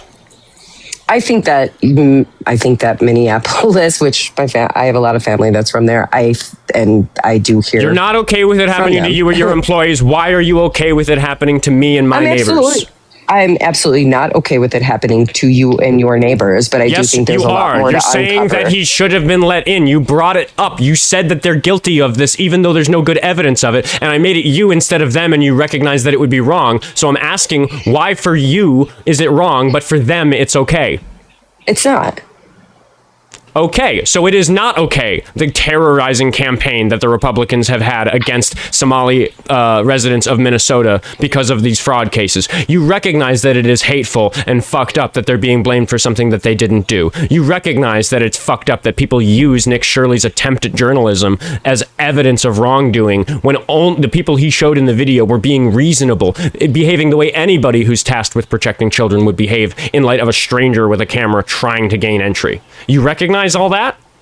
I do. I think you changed my mind on that for sure. I'm just saying that illegal immigration, I I'm saying so let's just okay. So in a very so you simple brought way. up the brought up the fraud. You're interrupting me. I am interrupting you to bring us back to because you admit it. Yes, I do interrupt on the show. It's allowed. It's my show. Because the reason and I have no manners. Because the reason this all came up is because I asked you why ICE was sent to Minnesota when we represent 1% of the illegal immigrant population in this country, when the collection of California, Texas, and Florida account for more than 50% of that illegal immigrant population. If you now agree that terrorizing us about daycare fraud is not sensible given the evidence involved and given that the state was already investigating it, then why did they send ICE here? I'm just going to ask again. I think that they're sending ICE to all major cities. No, we covered that. We covered the fact that no place in this country has seen anything like Metro Surge. Show me people speeding 70 miles an hour down residential streets. Show me schools closing. The schools closed, like during COVID. It was such a safety emergency that kids' educations are so important, but safety first. We got to make sure they're safe if we're going to educate them, and they weren't safe going to school, so we closed schools for a few weeks. That didn't happen anywhere else in the country. I'm talking about that special thing that happened here. Why did it happen here instead of in Texas, Florida, or California? Why did it? You tell me. Because Trump has a bone to pick with Tim Walz. Okay. I mean, you could be right. If I'm right, you recognize that that's a big problem. Trump terrorizing people in order to get back at a political enemy? I think definitely that, like I said, just because I voted for somebody doesn't mean I agree with everything. But we got on this topic because you said... And I said, no, I absolutely do not think that is right. No, absolutely not. But I will say, Texas, even Denver here, obviously I can only speak for what I see. You can't really rely on the media. Well, yeah, you can't rely on the media very well, but you can rely on some information. There is stuff that you can look at and see is good proof. You can't just judge by what you see out the window. No, absolutely. And that's really all I have to go by. Like I said, I really do try to honestly stay away from a lot of the media outlets that we have, just because you never know. Then why are you telling me what Nick Shirley came and reported? Do you think he's a reliable member of the media? I don't hate Nick Shirley. I didn't ask you if you hate the guy. You said that you don't trust the media. Do you think that Nick Shirley is trustworthy in a way that the media isn't? I think that he definitely exposes something that you're not going to see on like regular TV. Congratulations. What does that have to do with my question? Well, your question was, do I think that he brings something different as far as journalism? You said that you don't trust the media. I do. But why are you... I don't trust people that I don't know, but I will say I Nick thought Shirley? It was interesting. No, I don't. That's why I'm saying that. Okay, then I'm trying to understand why you brought up Nick Shirley at all if he's in this pile of media assholes that you don't trust. I don't get it. I never said I trusted him. Okay, but why do you bring him up in a conversation like this and say that he Do you trust all media outlets? No, not at all. Right. Not on the left or the right. I'm disappointed with both of them right now. Right. Same. Yeah. Right. But so you might not know anything about me, but I've spent most of my life trying to learn how to figure out what's true. And I've done a lot of that in school, and it's messy and complicated and hard to be good at. But listening to a doofus like Nick Shirley is certainly isn't the way. So why are you bringing him up in this very important conversation about political action from the federal government that has caused my neighbors to die? I think that serious shit we're talking about. No, I agree. And I think we all have to remember we're all human first. Of course, that wasn't right. I mean, I've seen, things and, going back, and I'm not to change the subject, like riots and things like that. None of it is right. And I think everybody just goes, oh, this side or that side, it's this side's fault. It's that side's fault. Like, it just is so crazy to me. Honestly, no, Nick Shirley, I don't know him. I don't trust any media outlet. I've said that a few times. Like I saw it and I was, on a scroll and I was like, oh, that's interesting. Like I'm not for illegal immigration. So here's my problem. I'm just going to explain to you how I think about media right now. I think that the biggest threat to people believing a bunch of bullshit that isn't true in a lot of ways isn't even mainstream media. It's not cable television. It's not even Fox News. You just said that you saw Nick Shirley while scrolling and thought, wow, that's interesting. And the algorithms that how do you see him? Can I finish what I was saying? There's a thing happening. Yeah, absolutely. There's a thing that's happening in this conversation where if I try to get like a 3, 4, or 5 sentence explanation out, it feels like you're getting a little impatient. Can you just listen? Okay. Okay. You've been interrupting me the whole time. I admit that. I'm the moderator of the show. I'm allowed to do that. If I don't interrupt my guests, they go off in the weeds and we never actually figure out what we're talking about. We never actually agree on anything. We never actually understand the answers to any of these questions I'm asking. So I'm just going to zoom in on something that you just said, which is that you saw him scrolling and thought that that's interesting. And I think that a lot of people have failed to recognize that as technology has developed in the last 10 or 20 years, it's really changed the way we come to know what's true. It's really changed the way we get our general impression of what the world is like. And your general impression of what the world is like is very much colored by what is shown in your feed. I am highly skeptical of the feed. When I scroll, I don't scroll very much, first of all. I just kind of look at what the people I follow post, and then once it dries up on that, I kind of stop engaging with it because I don't like the idea of some mindless algorithm deciding what my information diet should be. So if you're just scrolling, you're going to be shown content. There's no regulation that anything you see is true, and the algorithm doesn't care if it's true. The algorithm cares if you watch it and find it interesting. You said, oh, I saw a Nick Shirley video. I saw it interesting. The algorithm can tell, this lady finds Nick Shirley videos interesting. I can show her a whole bunch of other stuff that aligns with that worldview and she'll find it interesting. So you get this general impression of how things are, which is why I have to sit here and explain to people that life in Minneapolis is fucking lovely. Minnesota as a state has the 3rd highest HGI in the country. Like, it fucking rocks here, and the government sent a bunch of assholes that fucked it up for a winter, and we're really upset about that, and we mourn some of our dead neighbors because of it. And I just feel like you're not entirely aware of the fact that your perception of the world is colored by that rectangle you carry around in your pocket instead of what's actually going on in the world. And I think you need to work harder to assess information that's true. Can I respond? Mm-hmm.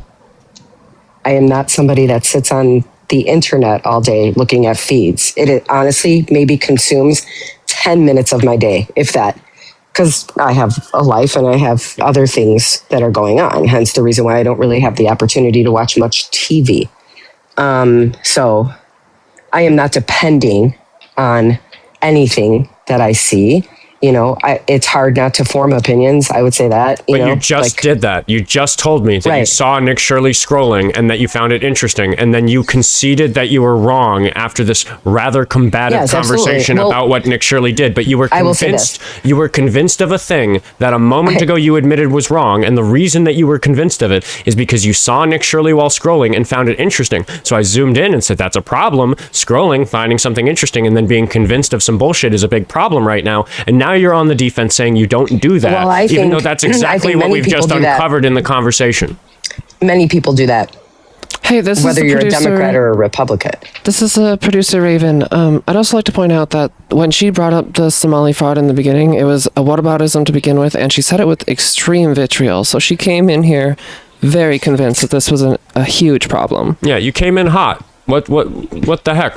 Like you're demonstrating that I'm right about this problem. You're saying that you think lots of other people are doing it. I said that myself like 3 minutes ago. I said it is a widespread problem that technology has developed in a way where our information diet gives us a very, very biased view of the world, more so than in years past, even though it's always been a problem to a degree. You recognize that it's taught you some bullshit about what's going on in Minneapolis. How are you on the defense about this? I'm not being defensive. Then address what I'm laying out for you. I did address it. No, you said a lot of other people do that. I don't care. I'm talking about you.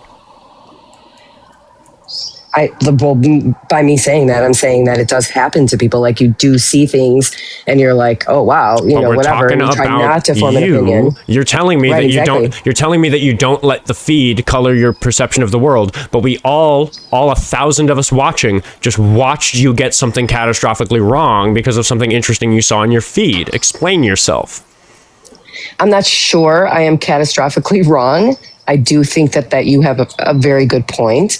I'm saying I'm wrong just because I'm not there.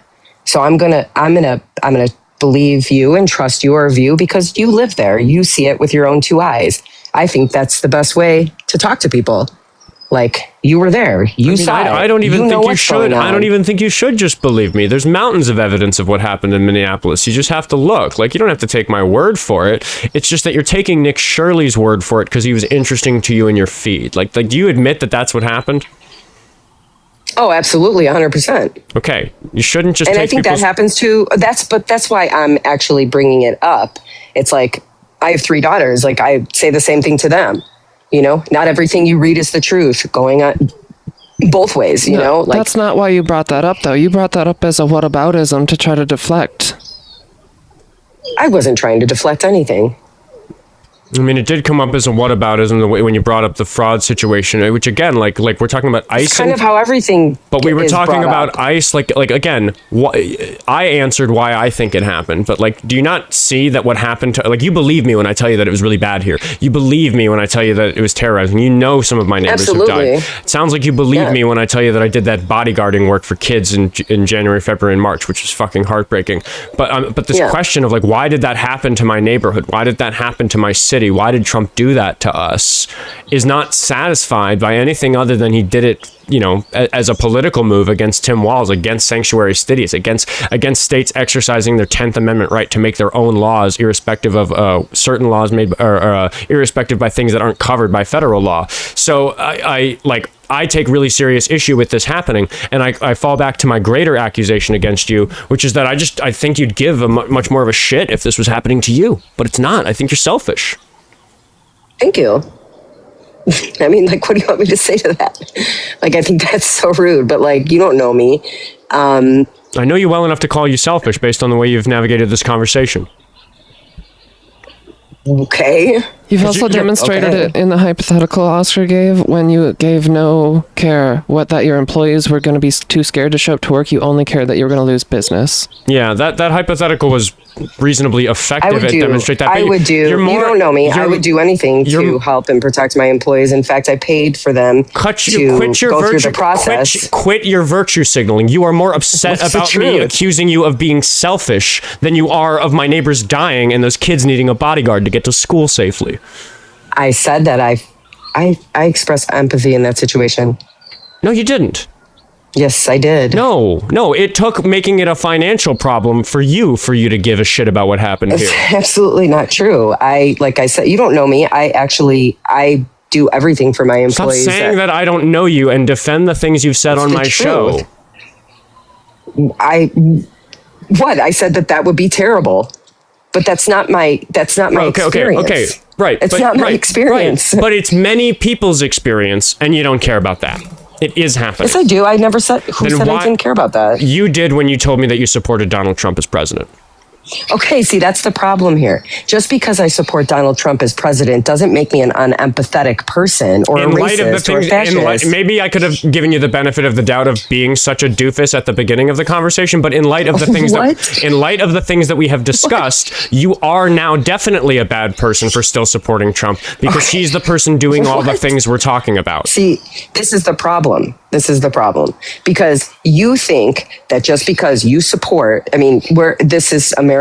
We could support whoever we want, and we could be like, why is it? I don't have a problem that you don't support Trump. I don't have a problem with that. My problem is with you supporting Trump when he is causing these things that you just said would be terrible if they were happening to you, that I quickly pointed out are terrible for the many people for whom they are happening. You also said this isn't a hypothetical. You also said Biden didn't cause the problem at the border. He didn't cause it. You also was Trump in Minneapolis when this was happening? He sent them here.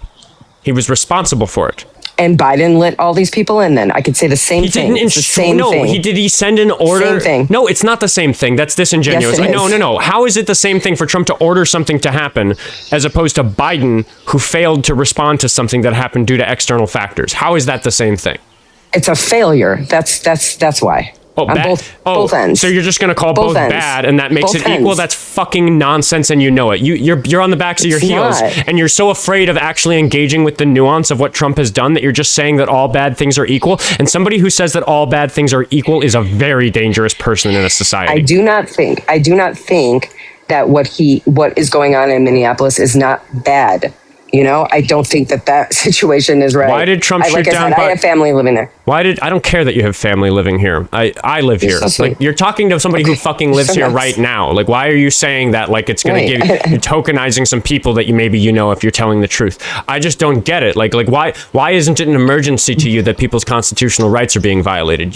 We've been over it pretty thoroughly throughout the call, and you just seem unconcerned. I am not unconcerned. I think that there was a big mess to clean up, and I think that sometimes that's not pretty. Big mess to clean up? What mess is that? Well, there are a lot of messes, but illegal immigration is the first one. Yeah, so why did he send them here when only 1% of the illegal immigrants are in this one of the 50 states, when more than 50% of the illegal immigrants are in California, Texas, and Florida? Well, you answered that question, and you educated me on that. And I think, like you said, he's got beef with with Tim Walz, and I know he doesn't like Ilhan Omar. Yes, exactly. That's right. All of this horrible stuff is happening to all of these human beings who live here in this lovely city that I adore. And I already said that's awful. Right. So you support a president who is doing this horrible thing, did this terrible thing over the course of the winter. It's still going on to some degree, but it was really bad December through like March or April. He did that to us for political gain because he doesn't like Tim Walz and Ilhan Omar. How on earth are you supporting a president who would do that to an entire population? Let me ask you a question. Did you vote for Biden? Yes. Yeah. Obviously, right? Yeah. Okay. So did you support everything Biden did? No, he fucked a bunch of shit up.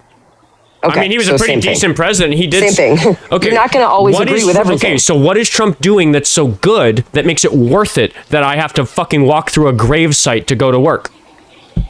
So your perception is different because you're living in something that isn't my question. You recognize what's happening is bad. You recognize that Trump is responsible for it. You recognize that that's a point in my favor, pointing out that you're an asshole for supporting. What is Trump doing that makes it worth? Don't call me names. That is so disgusting. I've never once called you a name. Okay, Have I called you a name? You are a racist person. You are a selfish person. You are a monster. Right. You're a piece of shit. You're a piece of garbage. You are the problem in this country. I'll go on. I don't care. Say other things on my show if you don't want those accusations, but I really do want you to answer. I am an American. My father served this country. I come from a military background. An American was the compliment you think it was. Now tell me what Trump is doing that makes it worth it for this to happen to my city. He's fixing the problems. What problem? Leave your city out of it for a second. Illegal immigration. Also, no one cares that your daddy served. Don't use him for clout. I am a veteran. Don't do that. No, I absolutely will do that because I'm proud of him. Don't use veterans for clout. I'm not using him for clout. I'm using him because he the question, what is Trump accomplishing that's so good that it's okay that he did this horrendous thing to Minnesota? I think that he is cleaning up a big fucking mess. That's what he's doing. Right. Okay. But again, we're just in circles now because if you think the mess is illegal immigration, why did he do that to us? It's part of the mess. I can't answer that. I'm not You think those kids deserve to miss out on school to solve it? Why is You've answered the question. Why is illegal immigration so bad a problem that it's okay for kids to have to not go to school because it's dangerous on the streets because of ICE? I don't think that's okay. I will say that again. Why is it? What's the problem? And again. You're saying it's a big mess. I have said it. Why is it such a big problem that there are illegal immigrants such that it makes sense to do this to a city? Why does that balance for you? Well, illegal immigration is wrong to begin with. If you were here illegally, you're a criminal and you should not be here. You're a criminal for you're a criminal for fucking jaywalking. Can we bomb your fucking city and say it was your fault? That is so different. You need to demonstrate the proportionality of your claim. Why is illegal immigration so bad a thing that it is worth it to do to my state and city what Trump did to my state and city? So that's a two-part question. I do not think it's right what is going on in your city. We could leave that there because I've said it a million times. You're not listening. Illegal immigration is wrong because there is a process that you have to go through to become an American citizen. Though. I'm saying why? Yes, and it's a felony to fucking murder someone in broad daylight, and that happened twice in my fucking neighborhood. Why was that an acceptable thing to accept happening to address illegal immigration? Who said that was acceptable? You did when you said that it was when you said that you still support Trump in spite of him doing that because he's addressing illegal immigration. Why is illegal immigration? I did not say that. I said it was a two-part question. Why is illegal immigration such a bad thing that it's worth what Trump did here? I don't think the questions could. I don't think the questions are the same question. You're asking me two separate questions, so I'm going to answer them separately. Why is illegal immigration? I do not it's not two questions. Just use your attention span. Use your brain. You're baiting me. Use your new. I'm not baiting you. I'm really trying to understand you. You're saying that you're okay supporting a president. I'm making it pretty you're easy. Okay supporting a president who did to Minneapolis what he did to Minneapolis, and you think it's okay for him to do that because of illegal immigration. What is so bad about illegal immigration that made it worth it for him to do such a horrendous thing? That's one question. Okay, so illegal immigration is bad because if you're not following the laws and coming here legally, then you shouldn't be here. There are a million reasons why illegal immigration You're just is calling bad. You illegal have to protect bad. our borders. You have to protect America. You're letting in a bunch of fucking criminals and gangsters and murderers and rapists. There's a claim. Are illegal immigrants more likely to be a gangster, rape somebody, or murder somebody? No, but I think one is enough. Okay, then what do we do about the hundreds of millions of people in the population of this country who rape, murder, and join gangs with a greater incidence than illegal immigrants?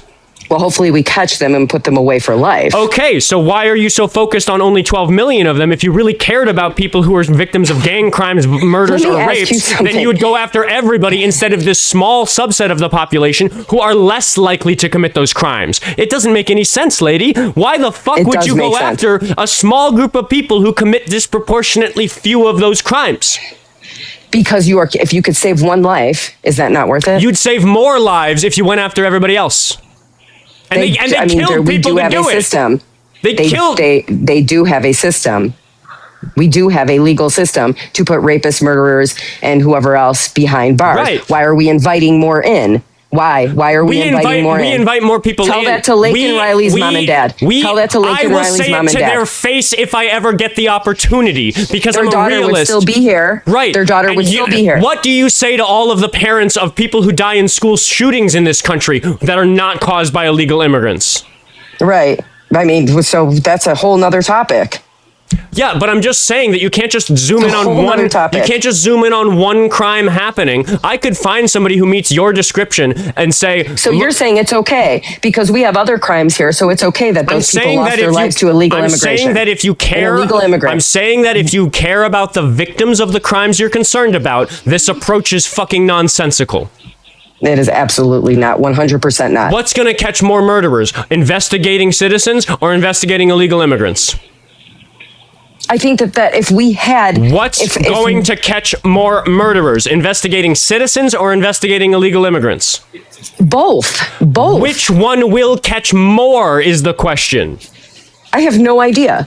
Then you're not educated about the demographics of this country, because it's so obvious that investigating citizens is a better way to stop murders that you are lost on this when I'm telling you that what you're doing is not the right thing to do if you want to protect people from murders, because we'll catch more of them if we address the murder problem that we have in the country with the people who belong here, according to you. So saving one life even is not worth it to you? Would you rather save one life or two lives? I mean, obviously, 2 lives. Okay, then why are you so focused on this subset of the population, 3% of the population that has a 2.5 less likely rate to commit these sorts of violent crimes? Why are you focusing on them if you care about the violent crimes that are mostly being committed by everybody else? Why are you not focused on the crimes that are being committed by illegal aliens? Because any large do they not matter? I'm answering your question. Any large population of people will have criminals in it. Take 10 million people, some of them will be murderers, regardless of how you've drawn the circle around them. That is just how society works with large numbers. It's going to happen. So if we're going to talk about whether or not a particular population of people is a problem or not, we have to make a proportional analysis of how likely they are to commit crimes. And if we look at illegal immigrants, in addition to the fact that they are less likely to commit those violent crimes that you seem so grievously concerned about, they're also disproportionately good for the economy, disproportionately good for the jobs market, disproportionately good for the housing market. So there's all these things that when the Republicans say, oh, the illegal immigrants are doing these bad things. No, there's economic problems that we're all facing that are the fault of the billionaire and the politicians that they've bought. And they are pulling the oldest trick in the fascism playbook of blaming a group of people who lack the resources to defend themselves because these people don't have legal status. And you have fallen for it. People write history books. So no borders? Is that what you think? No borders? That is an oversimplification of my perspective, and you know it, and I am not done tearing into you about how much of a reprehensible participant in this fascism you are. People have written history books about the fact fascism. that Define fascism. People have written history books about the fact that everyday Germans allowed their country to do these things, and you are one such person in the 21st century because you don't. Are you kidding me? I'm not kidding you. I'm dead fucking serious. I'm as dead This fucking. is the problem. I am as dead fucking serious as you would be if you had to walk through a grave site a few blocks from your fucking house because the government came and fucking murdered somebody in broad daylight. Listen, that has nothing to do with what we're talking about right now. What we're talking about right now is you're basically saying open borders. Everybody I don't can think just the come border. in. Nope. No That's problem. not my position. That's not my position at all. Let me ask you something. If you went to Germany, do you think you could just live there? I just live here now. True or false? I want open borders. Sounds like you do. I don't. I've said repeatedly I don't. You have not asked me what sort of border policy I want. What sort of border policy do you think would be fitting for America? I think that we have two things that we need to do. I think because the system has been broken for so long, we need to address the people who are already here, because I don't really blame them for committing that little misdemeanor to get into the country. I think we should have a program for them to get up to speed and get legal status if they are not criminals, and if they can survive whatever the probationary period towards citizenship will be under that paradigm. Furthermore, because the problem will just continue of people illegally entering, and that pool of people who are here without proper documentation will just continue to increase over the course of a number of years, and we'd have to do it again.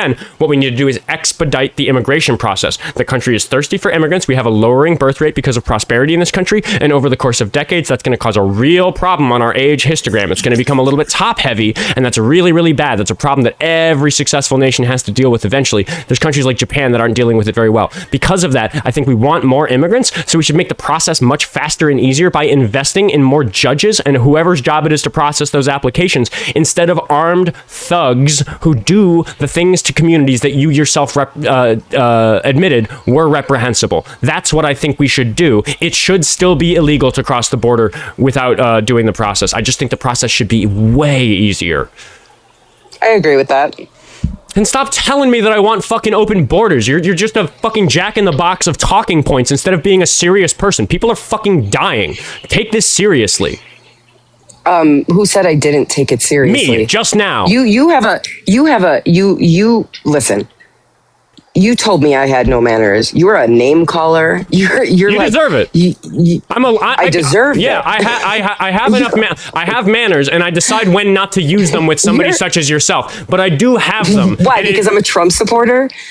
Because you're a Trump supporter who knows what he's doing is bad and doesn't weigh that suffering heavily enough. What happened? That is why you deserve my ire. I said that what is happening in Minneapolis is not okay. That's what I said. Right, and you are okay with that happening because you think that Donald Trump is so good a president for addressing illegal immigration when you cannot demonstrate to me that illegal immigration is such a problem. Illegal immigration is such a problem. It's not. It is, dude. What are you talking about? Not. My brother's wife is Italian. She's straight off the boat from Italy. My grandmother's Latvian. Let's talk about our fucking family histories instead of actual statistics. Did she come here legally? I don't did give she come here legally? I don't give a shit about your family. I don't give a shit about what stories you have to tell me. I am only interested in the policy actions of the federal government and the way that they affect human beings on Earth, including and especially the people who are here. It is ignorant to the people who come here legally and go through the actual process it's ignorant? to be here. Do you know what the word ignorant means? What do you mean it's ignorant? American. Well, you define fascism for me because you called me a fascist. I like Lawrence Britt's 14 tenets of fascism. I think of fascism is a system of authoritarian control where power is consolidated in a government to oppress most people. That's a short definition, but I think... You called me a fascist. Yes, you support fascism. Why am I fascist? Because what's happening is fascistic? Yes, it is. Absolutely not. The right has done a fucking wonderful job of... Define fascism. Tell me what fascism is. Well, I mean, Hitler, that's you guys are going around throwing this word. It. Right, exactly. I mean, I don't have the exact dictionary definition in front of me. Why the fuck are you? Then why are you? I gave you my own definition off the top of my head. I asked why about are you it so because you called me one. That you know what fascism is and I don't? When I can define it, and you cannot. I'm not a fascist. But you don't know what fascism. But you don't know what fascism is. I know it's Hitler. Hitler was a fascist. That's an example of a fascist. Yes. Okay. Yes. Right. Okay. If I tell you that a square is a shape, do you then know what a shape is? Because you might look at a circle and be like, that's not a shape. I've seen a shape. Oscar showed me a square, said it was a shape. Now you think you know what shape is. An example of fascism doesn't define fascism. Lawrence Britt's 14 Tenets of Fascism looked at the fascistic leaders in the 20th century and collected an assortment of things that they all did that we can look and say, if a leader does these things, it leads to really bad things. Even if you want to obstinately refuse to call it fascism because you've been brainwashed into thinking that fascism is something that certainly couldn't apply to the Republicans. Anybody who has a lens of modern American or modern global history, the last 150 years of history on planet Earth, can look at the 14 tenets of fascism as described by Lawrence Britt and say, yeah, you know what? If you find a leader doing all 14 of these things, that's very fucking bad for the people who live in places where that person exacts control. And unfortunately for every human being on Earth, the president of the United States has control over the entire planet because of our military reach. So everybody on you planet could always Earth, go live in a country where there actually is fascism or communism or authoritarianism. Like, you can do that. That is definitely not America, for sure. 100% not American. what does that have to do with what I just fucking said? I am a Republican. I'm conservative. I love my country. I'm a patriot. I want to get back to the times when that was a thing, where you didn't have different genders and you were basically, we're living in a mentally ill fucking society right now. That's what we're doing. That's what we're doing. You are just flailing. Like again. It's the truth. Well, that's what you do. Let's go that's back. what you do. You go off on your tangent, and then nobody has a question that you refuse to answer. Why are you so sure that you are not supporting a fascist when you cannot define fascism? He's a Republican. And he's our president, and I support and respect him. He is not a fascist. He's not Hitler. He's not a king. The question is, how are you so sure he's not a fascist if you can't define fascism? I mean, definitely. Do you want me to get my dictionary and look it up? No, because if he's not Hitler. He's not Hitler. Listen. He's been called Hitler a million times. How are you so sure that he is not a fascist if you don't know what fascism is? You going and looking up the definition of fascism doesn't fix the fact that you are so convinced. Give me the dictionary definition of a fascist. I already gave you a brief, concise definition of fascism and said that broadly, to be very specific, I like Lawrence Britt's 14 Tenets of Fascism, which is I don't care. Oh, you don't care about what it is, and you're just going to say it's not that. I don't care. This isn't intellectually honest. Give me a definition of fascism in a sentence. Fascism is a system of control where an authoritarian character consolidates power and oppresses the people over whom that power is exacted. How are you being oppressed? Trump is not a fucking fascist. How are you being oppressed? Shot a Do you still have all your rights? No, I don't. I'm talking about you. I'm talking about you. What rights have you lost? What rights have you lost? What rights have you lost? You, personally. My First Amendment right. You keep repeating your First Amendment right. Yes. Freedom. See, you're doing pretty good right now on that First Amendment right. Let's address that. Just because I'm exercising. No, I'm not, because I've been assaulted for exercising my First Amendment right in front of federal officers in my neighborhood. That doesn't mean you've lost your First Amendment right. I'm sorry. If somebody assaulted you yesterday and you said I've been assaulted, and then I said no, you're not. Look at you. You're not being assaulted right now. Is that a good argument? That is so not even what we're speaking about. Okay, How have you lost your First Amendment right?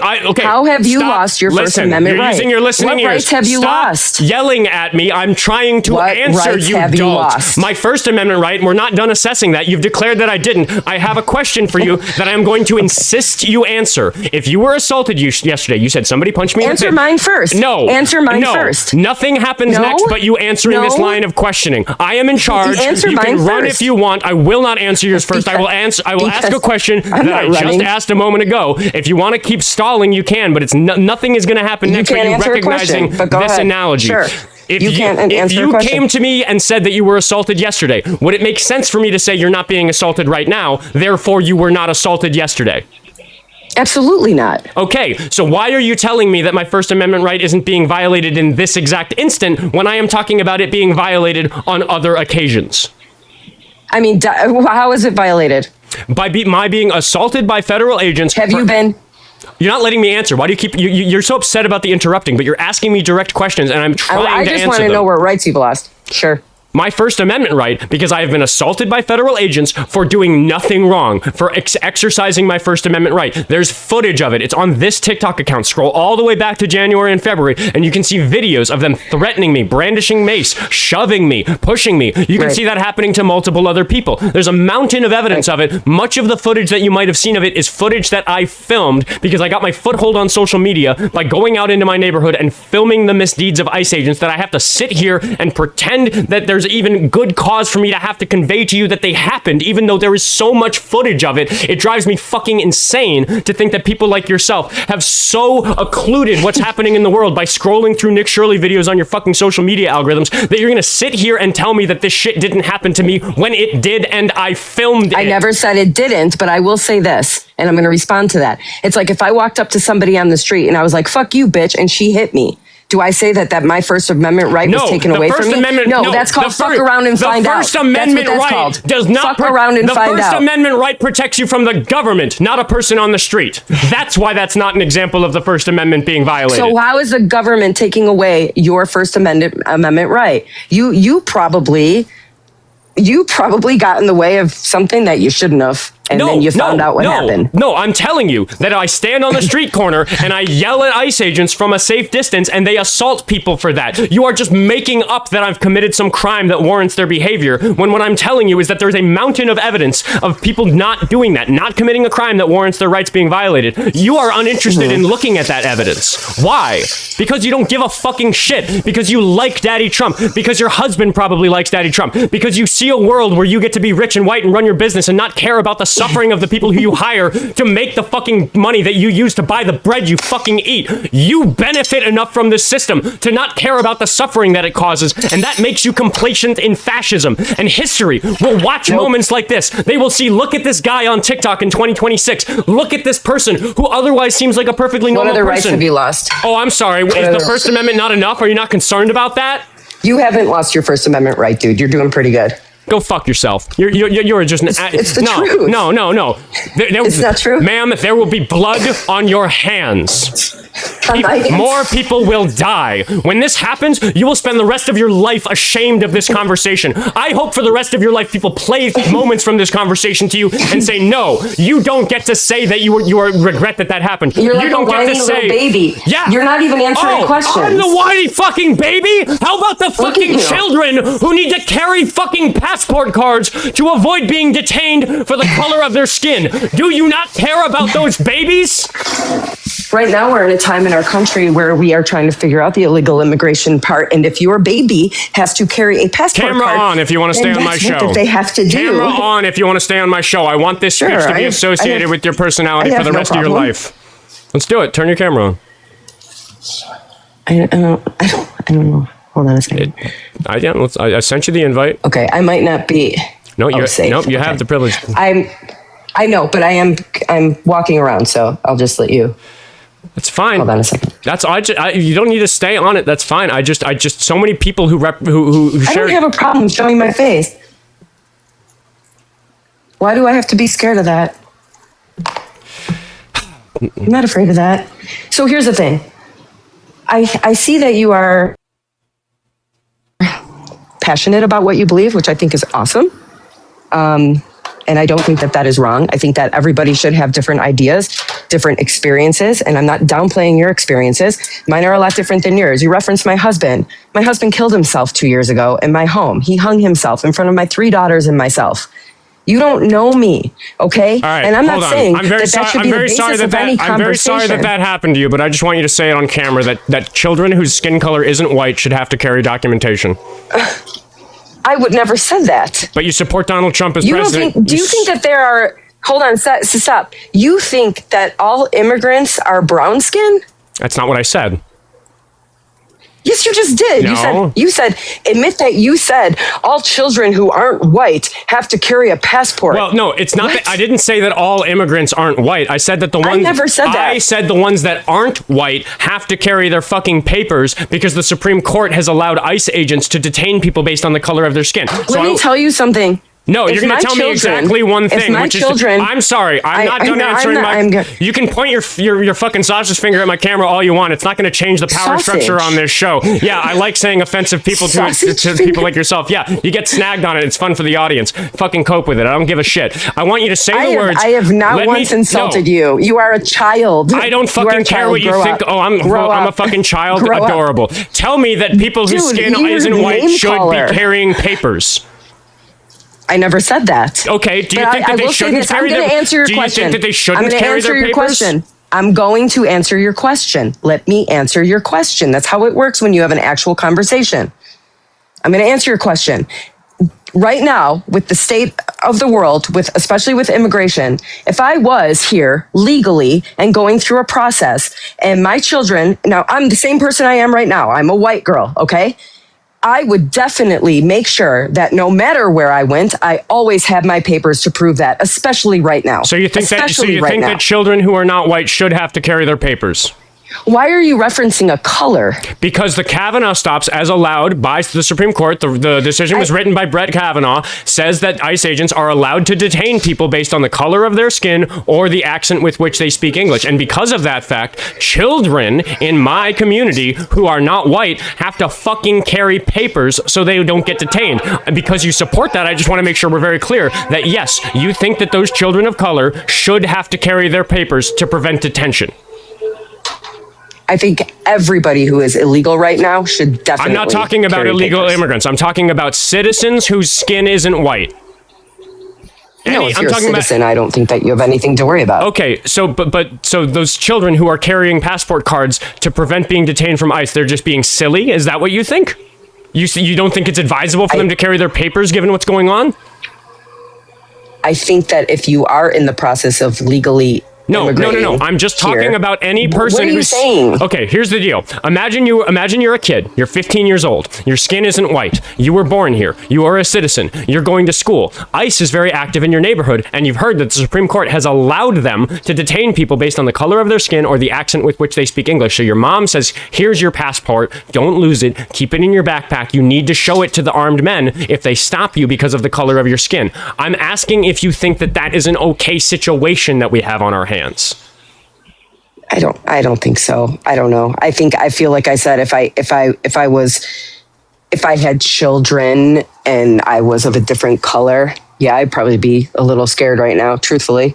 But I feel like if you So you admit that if you weren't white, you would be scared right now? I didn't say that. Then what did you just say? Yeah, I'm saying like hi Eepers, if I was in a city right now and I was illegal. No, we're not talking about people. No, we're specifically talking about the profiling stops that have been allowed by the Supreme Court. So we're not even talking about immigrants or illegal immigrants. Just anybody who's not white. Walking down the street, you can be detained for not being white by ICE right now. That's allowed. Where? Anywhere in the country. Not happening here. You're saying that you haven't seen it happen, but it is happening. Why do you assuming it's happening? No, you're assuming. No, it's a fucking Supreme Court ruling. An assumption. No, it's a ruling from the Supreme. It's not an assumption. Have you seen it in Denver? It is a ruling from the Supreme Court that this is allowed to happen. I have seen it in Minneapolis, where I live. Why do you need to see it before it matters? I'm not going to believe something that I don't see. Do you believe that the Holocaust happened? Of course. Did you see it? Because we know it. No. Did you see it? No, but we know. But I thought you didn't believe things that you don't see. Who's she talking to? She's... Sorry, I was talking to somebody. Yeah, no, they're probably giving you advice on how to get out of the corner. So once again, you said that you don't believe it if you don't see it. I'm not in a corner. Did the Revolutionary War happen? Yes, absolutely. But you didn't see it. You said you don't believe things that you don't see. No, I'm not saying that. I'm saying that you just speak so broadly and you ask like 7 questions within a question. I asked the same question 7 times and you refuse to answer it. No, I don't know which question you're asking me. Okay, so once again, I just want to make sure that I just want to hear you give a PSA. Remember, kids of Minneapolis, if your skin isn't white, make sure you carry your papers. Can I hear you say that? No, I didn't say that. So you want them to get detained? I absolutely did not say that. I'm asking you to say that. Right now, No, I did not say that because you're not listening. What I said was that if I was here illegally, whatever color That's not the question. That's not the question. You keep going. I'm not answering anything other than that because that's my answer. No, I just don't think that you like how your own beliefs make it so that you do have to say that you support these children being detained if they don't have their papers. I think that if you are an illegal immigrant right now, no matter what, in any city, carry your fucking papers so that doesn't happen. It's common sense. Okay. That's what I'm saying. So it's common sense that children who have skin that isn't white should be carrying their papers. I said no matter what color your skin is. Are you deaf? Okay, sorry, I missed that. So you think everybody should have to carry their papers or they'll get detained?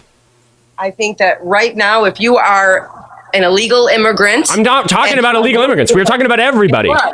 No, what do you mean everybody? That's not how we, like, not everybody walk. Do you walk around with your driver's license? Do you walk around with your ID? I'm white. I don't fucking have to. Right, exactly. But if you spoke in an accent or you spoke in broken English, you might get stopped, right? Can we agree? Yes. Can we agree? Okay, that's what I'm saying. If right now we are going through a process of eliminating illegal immigrants in our country. If you are here illegally, you should carry your fucking papers. Disagree or agree? We're not talking about illegals. We are talking about everybody. We're talking about illegal. The whole reason that people have to... I carry my ID. I carry my driver's license. Right. So I just want to make sure. You're okay with the fact that the children of color at the high school I worked at had to carry their papers to stay safe. You're okay with that happening to them? Yeah. Yeah.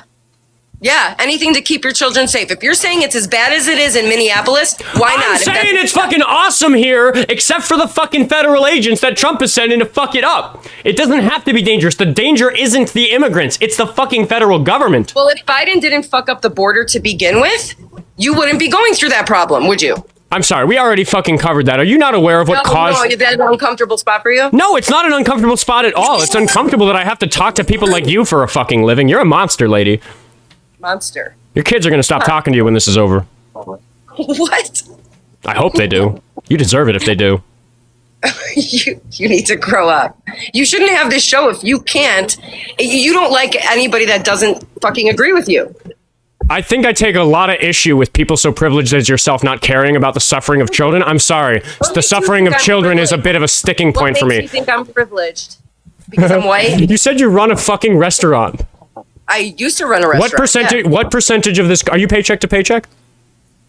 That's none of your business. Are you? No, not anymore. I used to be. What percentage of this country is paycheck to paycheck? I have no idea. A lot. For sure. Okay. Are you paycheck to paycheck? I am not. Okay. I consider that a privilege. You have white skin. It doesn't sound to me like you're very afraid of law enforcement. Those are privileges. You're privileged. You've demonstrated your privilege on my show repeatedly. I think that... First of all, no. First of all, I'm not a criminal. So of course I feel safe and protected. Like I'm not out there. The idea that the idea,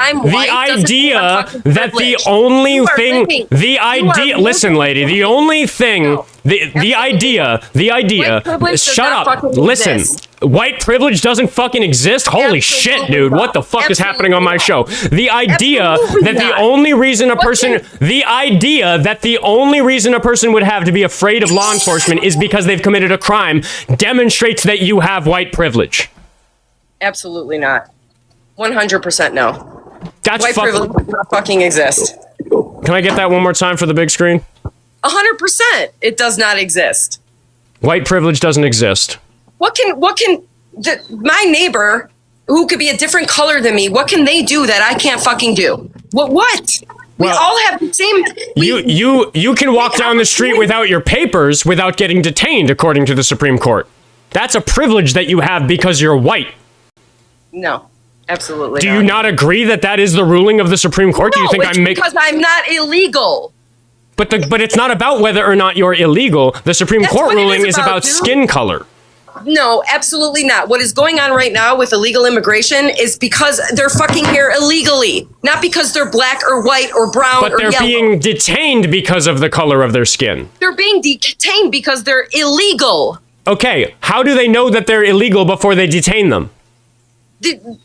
maybe their accent. I don't know. Maybe they've done their investigating. That's the fucking problem, you racist piece of shit. Holy shit. Yes, they have ruled that they are allowed to detain people based only on the color of their skin or the accent with which they speak English. And you don't recognize that gives you white privilege? It's investigating. Investigating. That's how you figure out if. All right. I want to change the topic. How do you feel about the fact that Donald Trump was found civilly liable of sexual abuse? Is he in jail? I'm sorry. The question was, how do you feel about the fact that was a question, not your feelings. I want to know your feelings. I didn't. That's another question. I want your feelings about the fact that he was found civilly liable for sexual abuse. Why do you think it's bullshit? It's bullshit. You guys, the Democrats, the stuff that they've accused him of, absolute bullshit. It's a fucking witch hunt. Okay, so let me just ask you a question. No proof. Okay, yeah, you can just say that there wasn't proof, even though there's tons of exhibit. Yeah, you can just declare. Is he in jail? You're acting like you're acting like a fucking 5-year-old lady. Get on camera if you want to be on my show, bud. Go ahead. Yeah, no, I honestly, I could squash this conversation. Okay, so let me just be clear, because you don't care. You don't care about him being found civilly liable of sexual abuse. So I'm just going to clarify. If you had kids, was he convicted? I'm sorry, that's another. He was not convicted. The reason there wasn't a criminal trial. End the conversation. It's not the end of the conversation, and you know it. Do you know why he wasn't convicted? Why wasn't he convicted? Because he didn't do it. I'm sorry. Do you not care about that? You just keep blurting these things out. Is this how you would handle it if it was you who'd been raped? But hey, I don't think he raped her. What's the worst thing that's ever happened to you in your life? I've had some pretty bad things happen to me. Pick one. What's the worst thing that's ever happened to you? My sister dying. Fuck your sister. I don't think she died. I think you're making that up for clout on my show. There's no proof. Wow. Cool. Good way to express your End of conversation. I don't think there's any proof. I think you're just a liar. That's bullshit. Me what I thought about no proof. I need to see a death certificate. I need a death certificate right now. Otherwise, everybody in the chat make sure she knows she's a liar because she doesn't have a death certificate. It's bullshit. It's end of conversation. Right, exactly. And I feel like he would have been in jail had he been convicted. I'm sorry. I don't listen to liars. You just lied to me about your sister being dead. I bet you didn't even have a sister. Oh, fuck you. She didn't fucking lie, you faggot. Fuck. And we get clicked for a slur. Goodbye. I think I made my point, everybody. Maybe that lady can let the person know that she's going to get her TikTok account banned if people keep slurring. But that coward didn't want to show his face. I let the donations pile up for that one, so sorry for not reading them out. But, sometimes I got to lock in, and that was a particularly special case. So I'm going to get through these as fast as I fucking can. I think I read Carter. I don't think I read Jeremy. So we're going to get started on Venmo. Love the way you handle your show. Are you going to see Rush when they come to town? I totally fucking should. Thank you for the $5 on Venmo, Jeremy. I really appreciate it. David, I got a bunch of yours to get through. So let's get through all these. Actually, I'm just going to read through all the Davids so we can do them all in a row. Because David sent $10 to say the guest is a pompous bitch. Bro, your shit stinks. Acting like it doesn't. Yeah, absolutely. Thank you very much for the $10, David. And then David sent another $10 to add. Go make your own goddamn sign and put put Israel's in big letters. Fuck, I think that was for the previous caller. And then, oh my God, David sends so many donations. Venmo, give me a dashboard that I don't have to click on each of these to get into it. I should probably just get it on the browser. David sent $5 to say she's a walking example of confirmation bias. David said another $5 to say doing this on her business account is crazy. Ma'am, just cut and run. Ooh, was that a business account? Interesting. Inadvisable. For $5 he adds, she keeps saying illegals carry your papers. What fucking papers? Good fucking point. I managed to fucking miss that one. How fucking crazy. Mark sent $1 to say, if Brandon is complaining that Kamala never debated in the DNC, let him know that Trump never debated in the RNC, so he was actually selected by the RNC. Good point. A little bit stale because I didn't get to read the donations until a little bit later in the show because I was too busy cooking that monstrous lady who was just on my show. Darius sent $5 to say recent Denver fraud trends feature complex extortion, elder scams, and massive corporate theft. High-profile 2026 cases include a $23.6 million bank loan fraud, a $500,000 fake employee payment scheme, and scammers scammers impersonating police officers to demand cash for fake bonds. Yeah, we could talk about the fraud rate in the other states other than Minnesota. These people aren't interested in hearing any of that. And fucking Evan, thank you for the $25. He said, I really appreciate what you do, Oscar. Great work. $25 is a lot, dude. I really appreciate that. Darius sent another $3 to add to the conversation. White privilege doesn't exist, but black names get fewer calls when applying for jobs, or the whole veil of darkness study that proves black people are disproportionately pulled over more. Yeah, she's not interested in hearing it. Just like I'm not interested in hearing about her dead sister because I don't have any evidence. I can just call bullshit. She didn't like that at all. Damn, that worked out nicely. Josh, thank you for the $10 on Buy Me a Coffee. Buy Me a Coffee is international. If you're international folks who want to support, they'll take a card. Josh says, Oscar, thank you for fighting for what's right. I recently had to cut contact with the man who raised me because arrogance and ignorance go hand in hand. I think what you're doing will prevent others from losing family like I have. Keep it up, boss. Yeah, unfortunately, sometimes I do support the fucking family splitting. I hope that lady's family's cut ties with her, because my goodness, is she a monster. Let's get Canadian Vicky popped back on Buy Me a Coffee just as I went to get past it. Oh, and Lucky Phil, of course, I keep missing Lucky Phil. He sent $2 to say, caller asks questions, pauses, starts talking as Oscar attempts to answer, then yells at Oscar for interrupting. Oi, cunt. How'd I get your accent? Shut up and listen to others. Listen to answers to the things you are asking, you fucking loser. Yeah, I agree with your general assessment of her behavior on the show. That's pretty much what she was doing. And then we had Canadian Vicky for $15 saying, I get up early on vacation to listen and I get the worst white lady. Hooray! Sarcasm. Yeah, sorry for subjecting everybody to that. She was pretty miserable. Araxis sent $2 to say Trump was chosen as well. He didn't match the RNC. Somebody else brought that up. Again, sorry for getting a little slow on the donations today. I was kind of locked in. Araxis sent another $2 to say standard for candidacy in the last election.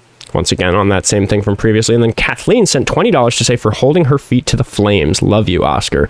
Doing my best. And then Jazz sent $5 on YouTube Super Chat to say, I live in Aurora. The only sign of illegal immigrants in the Denver metro area is that there are a lot more people of color outside than white people. Yeah, just looking at your window type reckoning. Not good. Doesn't support the marginalized groups. Brandon, thank you for the $20 on Cash App. I'm going to hop back over here before I continue reading the YouTube Super Chats. He said, you deserve this after that last one. Love you, bro. Thank you very, very much. And then Urban sent me $20 on YouTube Super Chat to say, for your pain and suffering, you're doing God's work. Appreciate you very much. And then Kronos sent $20 to say, W, Oscar, Raven, and Jesse. Raven's in the producer's chair today, but Jesse's generally the producer for the show. Raven's also on timestamps, so W's in the chat for the staff and for everybody who sends donations for me to get to pay the staff, because I can't run the show without the staff because the show is too fucking busy these days. So I'll have to finish this tonight, so you have fun with the callers. Have a great stream. Sending extra since I won't be here with my small ones and dumb jokes. Thank you, Kronos. He's donating throughout all the streams pretty much every day. Jazz sent $2 to say, if only your dad's patriotism rubbed off on you, talking about her father being a veteran. Yeah. Gio sent $2 to say, glad I caught the live today. Have a W day. Everybody should have a W day. Appreciate all of you very much. And then Elusive Viper sent $2 to say, how many is enough of us citizens killed by ICE? I don't think she gives a shit because it's not her. Hi-Fi Mike sends $2 to say, it doesn't make any sense, lady. Shirts or we riot. Yeah. We worker bees. We gotta figure out graphics and stuff. We gotta do some. And people want the merch. I want there to be Nalgene Oscars, Nalgene bottles with my face like on them. And then Jazz sent $5 to say, Lake and Riley's parents would hate you for virtue signaling using their child. Absolutely reprehensible monster. Even if they don't blame immigrants. Even they don't blame immigrants. Fuck. Yeah, and I missed one above that. Ooh, this was all caps. I Bang a Drum for $5 said, did our service members die for the Constitution and then say it's okay if Trump breaks it? Did her service member father join the military to destroy it? Yeah, that was upsetting to all the veterans watching, I know. Tavi sent $10 to say, this is equivalent to a German Nazi asking a German socialist what rights they have lost when Hitler made Jews second-class citizens. Lady, you are disgusting. You are not an American. I agree. Tim Davidson sent $2 to say, she not remember pepper spraying. I think this is a little mixed up, but they're talking about pepper spraying or pepper balling a priest. That did happen here. I think that's happened more than once. They're pepper spraying everybody. Tim also sent $2 to say she wants cops to ask license and pigmentation. Good pun, but sad that we're talking about that type of stuff. Kronos was back. He said for $2, taking my lunch early, and I come back to this. Yeah. She was pretty monstrous. Her husband clearly left to get away from her. LOL. Thank you for the $2, Jazz. Tim sent another $2 to say, Nuremberg Trials 2 are coming and she's named in it. Yeah, we'll see. Hopefully she doesn't do anything worse than what she said on my show. Grim sent $10 to say Trump isn't Hitler, but where did I hear people having to carry papers? Typically, there was a group of people who walked around asking for papers. Interesting. Yeah, they aren't interested in any of the similarities, only the differences. I wonder why that is. Kronos sent $2 to say Oskar gets extra spicy on her. I love it. Well, Kronos, I kind of hate it. I kind of hate that people like her exist. She's so smarmy about her white privilege. What a reprehensible way to be. And then Pugglesville sent $5 on Venmo. See, I'm in the loop where every time I go back to the beginning of the apps, there's more donations. So pardon me, everybody, just listen to me yap about the donations. The idea that the undocumented people should always carry their documents was killing me. Yeah, she just kept getting stuck on the idea of them being illegals and then therefore needing their papers, which is... Pam sent $10 to say, meanwhile, she was on vacation. I haven't been on vacation in 10 years. Yep, doesn't recognize her privilege like so many people in this country. Scott sent $5 to say, I see why her husband offed himself. Whoo, let's not catch a ban for that. We love the TikTok shop. Oh yeah, I even managed to miss the discussion of self unaliving because I was so locked in on that lady. Little disappointing that she accidentally slur and run because somebody off camera said the F word. Keep your Bill Stein sent $5 to say thanks for the wonderful employment of Socratic questioning. You've got a new sub, member, and admirer. Thank you very much. Welcome to the team. Got a new person who's excited about how I do it. Cronus sent $2 to say, keep the loop going. Oh, are we going to get me stuck in the fucking... I was thinking about taking one more call. Raven, are you short on time today? I think we can go to one because we've got good viewership. So let's get double tapping away on the screen, even though we did lose some viewership from people who were only here to see that particular caller get cooked. But we're going to talk to Alex. And while I'm waiting for him to connect, I'll let everybody know that the ways to pay are in the link tree in the bio. So you can go find the link tree in the bio and follow me on all the other platforms and go find the Venmo, Cash App, Buy Me a Coffee, or Patreon, all that bullshit. Alex, how old are you? I've invited you to unmute. I'm 21. 21. Do you support Trump? Yes. You sound awfully young. What year were you born? I was born 2005. I'm a girl. I'm not a boy. Okay. Why do you support Trump? Because he helps Israel. Do you think that it's the president's job to help Israel or the United States? The United States, but I also think that Israel is very they're always under attack and someone needs to help them, and if Trump can do it, so he should. Yeah, I just don't think that that's a good reason for Americans to vote for a president. Are you an American? I used to live in America, but yeah, I mean, people could call from any country and say that they want the U.S. president to help their country. Your country's doing some fucking evil shit. Get off my show if you're going to defend them. We're going to talk to a surgeon, and we're going to see if he has surgical accuracy in a debate. I fucking doubt it. Lucky Phil clarified on Buy Me a Coffee that the cunt bomb in his previous message was not for the female caller. That's very nice of you. So hold on, I was talking. Please wait your turn. He said, to be clear, my message was about the earlier caller. I wouldn't call that woman a C-bomb, even if the shoe fits. Maybe I would, though. She was quite reprehensible. Now it is your time to speak. How old are you? 18. What year? 05, 08, 2008. Okay. Is that right? Yeah, that's right. Why do you support Trump? Do I support Trump? Yeah, do you support Trump? Sure. Yeah. You don't sound very confident about that. Well, I support some of his actions. Why? Right, but do you think he should stay president even though he's doing such terrible things? What terrible things is he doing? Violating people's constitutional rights. How? He files a bunch of executive orders that try to go around certain amendment rights. He's instructing ICE to do things that are unconstitutional. He's trying to control election policy in the country, even though that's the job of the legislative branch, to protect the people from having a president who determines how they keep their own power. There's a bunch of stuff. Big old list of shit he's doing that's wrong. Huh. Okay, then. So I'm pretty sure... Well, I mean, I'm uneducated in most of those areas, but usually the reason why I support Trump or some of his policies is mass migration. Or I'm the chat's making me skeptical on your age. Do go get educated on his constitutional violations. Maybe you can do that by continuing to watch my show. I'm going to talk to Charis. Hope I'm pronouncing that correctly. Let's see if they are going to give us a good conversation for maybe another 40 minutes or so. Very, very noisy. Is there anything you can do about the background noise?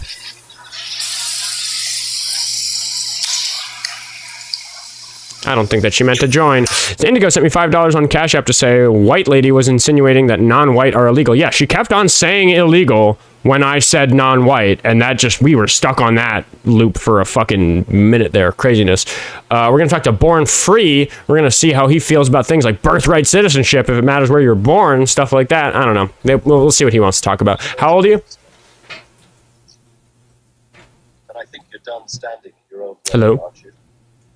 This is your time. Goodbye.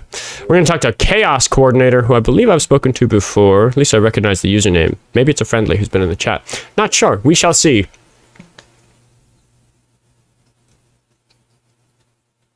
Nope, they're not connecting. Let's get them out of here. Ah. Oh, yeah. There they are. Hello. How old are you? Hi. Is that me? Yep, there it is. What? No, that sits like really close to my face. Yeah, don't think she knows that she's in the call. We're going to talk to Wolfina926. And we're going to see, if we get a good debate. Hello, how old are you? That's what I was talking about. Man, everybody's just pocket dialing from the kitchen today. What's going on? We're going to talk to Drew Yuan, and we're going to see if he draws us in with his eloquent, loquacious nature. Probably not. Going the way things are going. Hello, how old are you? It is just all background noise today. We're going to talk to Lori. I'm going to see if Lori's to be taken seriously. Hello, how old are you?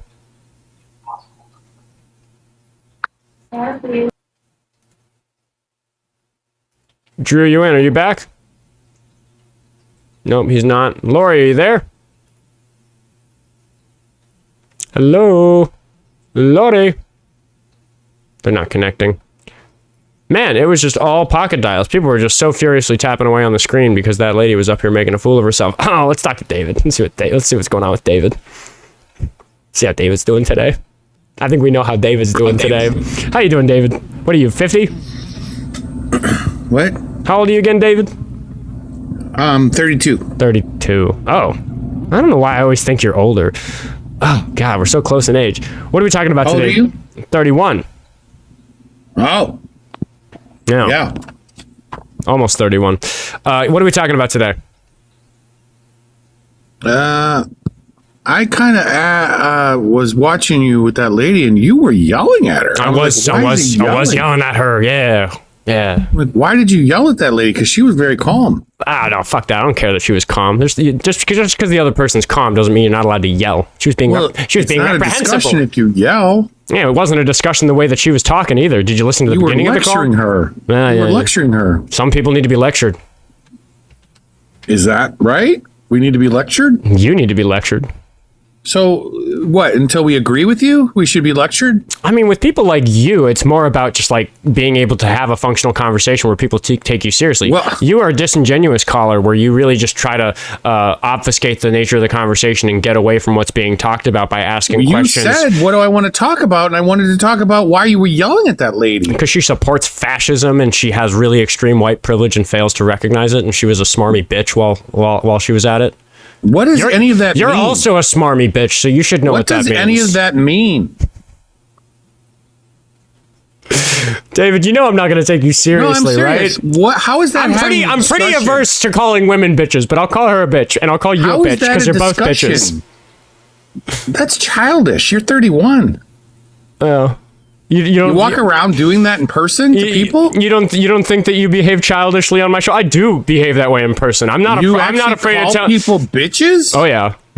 Why? If I saw you in person, I'd call you a bitch right away. I'd be like, "Oh, it's the bitch." Oh well, do you ever get attacked over stuff like that? Because a lot of people will really take that the wrong way. Yeah, I've been assaulted. You've been assaulted? Mm-hmm. What were you doing? Well, we were just actually talking with her about how I've been assaulted by federal agents for exercising my First Amendment right. What did you do? I said, "Hey, ICE agent, you're a piece of shit." And what did he do? Shoved me. I don't think I've actually been pepper sprayed by an ICE agent. I think I've only been pepper sprayed by local law enforcement. Yeah. Did you save migrants that day? What does that question even mean, dude? Like, well, what were you doing? You were trying to save migrants, right? Do you think it's okay for federal agents to shove people who are yelling at them?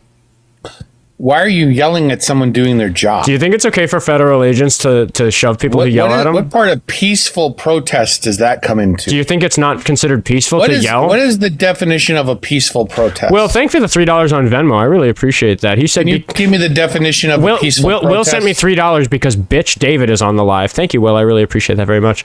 And then Jen sent $2 on YouTube Super Chat to say today is bitch day. I agree. All right, we're gonna go ahead and do the thank yous. I'm gonna be going now. I don't really need to make you any more money. Hold on. There's one more. Here's my question. Hold on. David said, David, you're 52, bitch. What the wine with that whiny accent? Okay, that's all. There's no more. I promise. Oh, he left.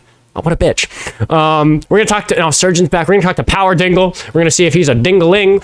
After I remind everybody to get some W's in the chat for Barnaby Jones, who sent $10 on YouTube Super Chat to say that deplorable woman said her husband hung himself in front of his family, but said her sister's death was the worst thing that ever happened to her. That doesn't add up. I am going to stack rank that. I'm just going to give her shit for both because she's such a monstrous person that she doesn't deserve my respect. Powerdingle, how old are you?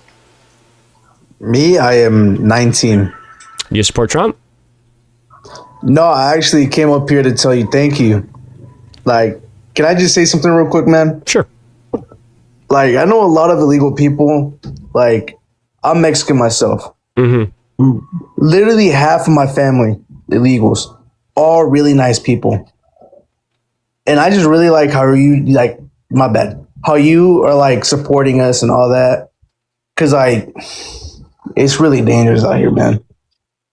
So I just wanted to come up here and say thank you.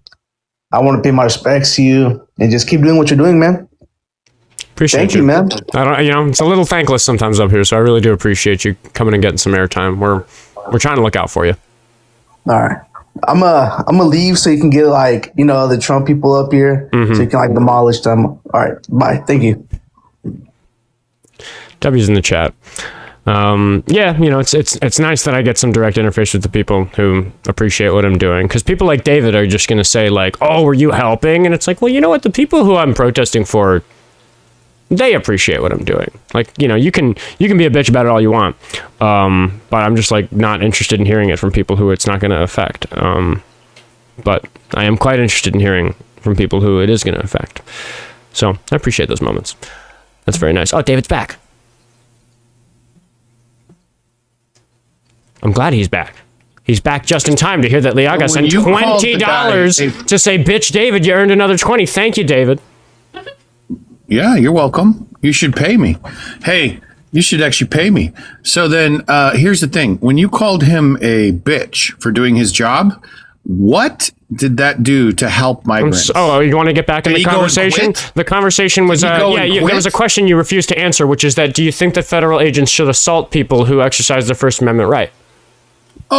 You refused to tell me what a peaceful protest was. Yeah, I just don't think that yelling counts as not peaceful in this context. Do you think that people... How close to you were you? Why aren't you answering my question? Were you in his face? Nah, probably. It's happened a lot of times, but the point is, in his face? A lot of time I end up in their face because they come up to you. You can stand on the street corner and then peaceful? Yes, it is peaceful to yell. You're allowed if I got in your face and yelled at you, would that be considered peaceful? Well, okay, you changed it because I talked about... No. I'm asking you as a human. In your face is the phrase that you used. Use. Yeah, we can talk with this tone if you think it's an appropriate way for adults to speak. But when the ICE agent comes up to me, that's them getting in my space. Why are you changing it? You weren't in his space? You were across the street on a curb? David, have you ever turned your camera on? Let's see what you look like. Where were you? Let's see if David's a coward in addition to being a bitch. Oh, God, I'm not turning my camera on. You're dangerous. I'm dangerous? Yeah, we saw what happened to Charlie Kirk. David's so afraid of my yelling. Charlie Kirk.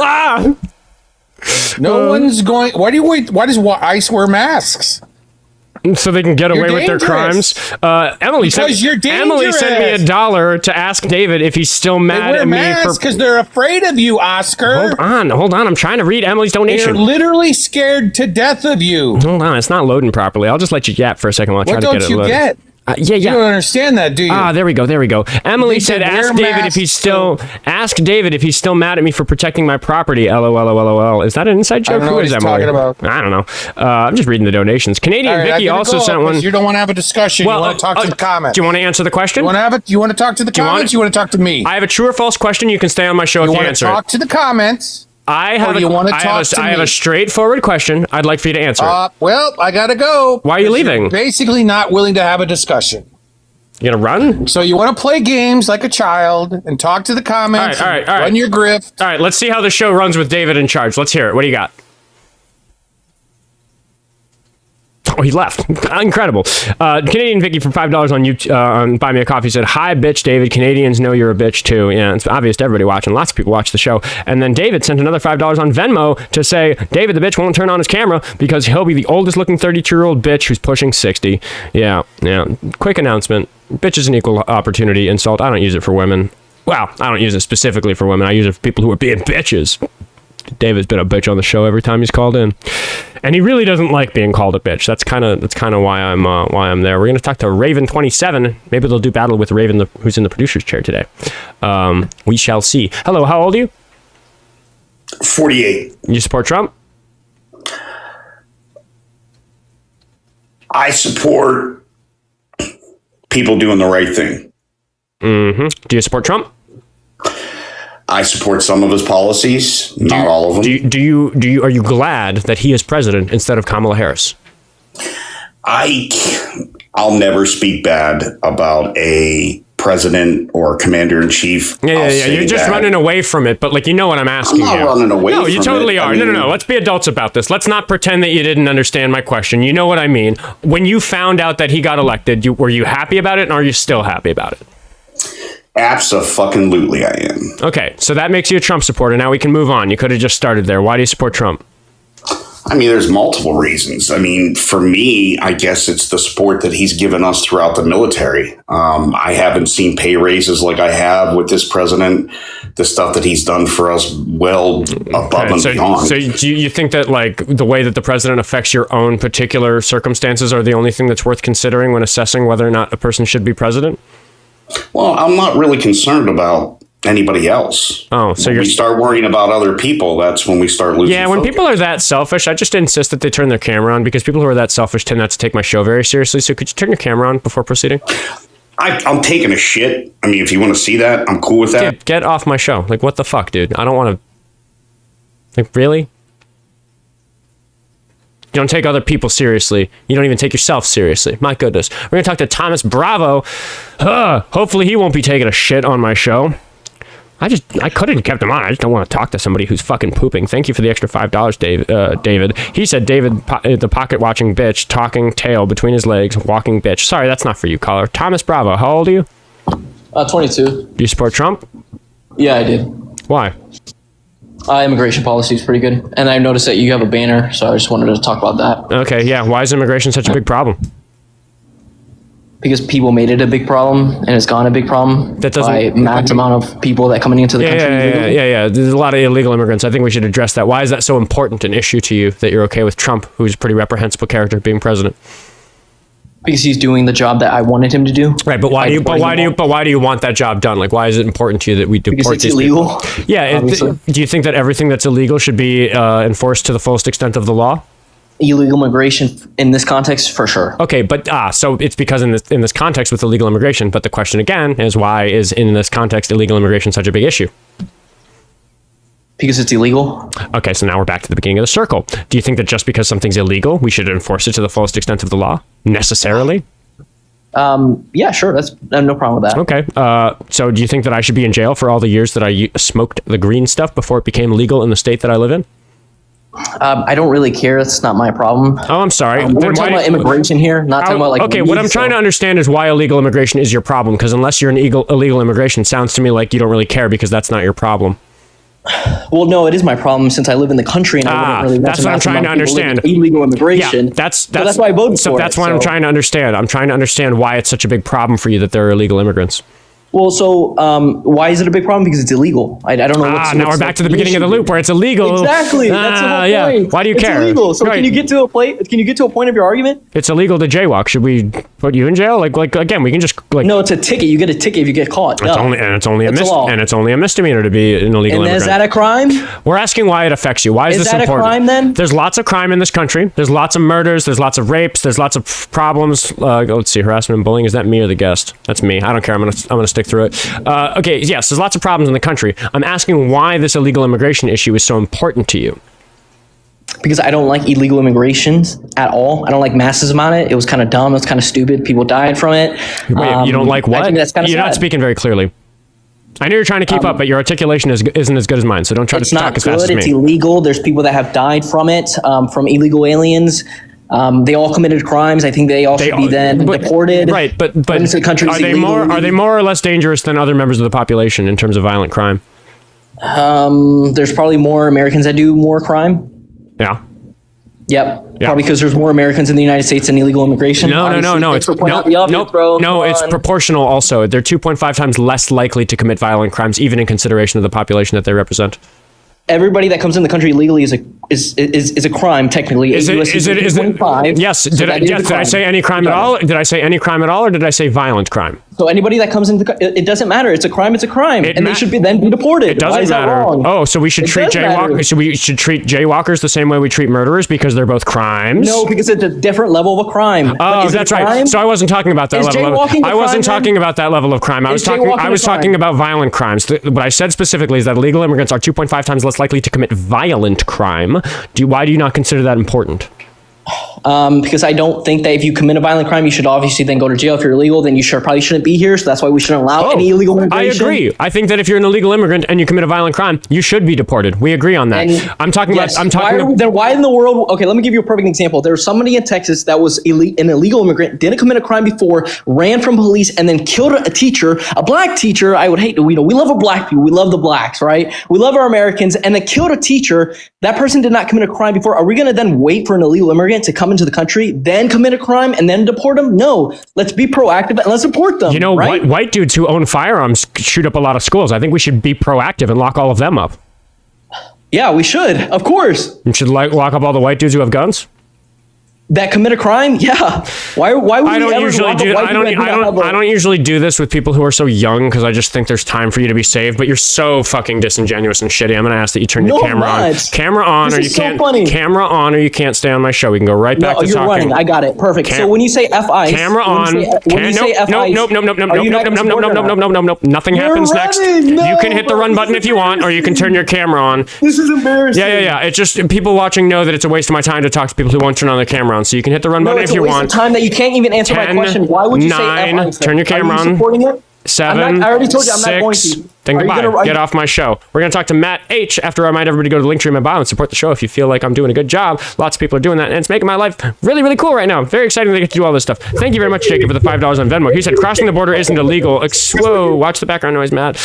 Jacob said, crossing the border isn't illegal. Being in the country undocumented is illegal. Just an FYI. Loving the show while I make up hours in Bloomington today. Oh, got a local. Howdy, neighbor. And then David sent another $5. Did I read this one? I can't even remember. The funniest shit is that this caller huffs like a toddler every time Oskar finishes schooling him. Listen for it. Yeah, are we talking about David? Or are we talking about the previous caller? I don't even know.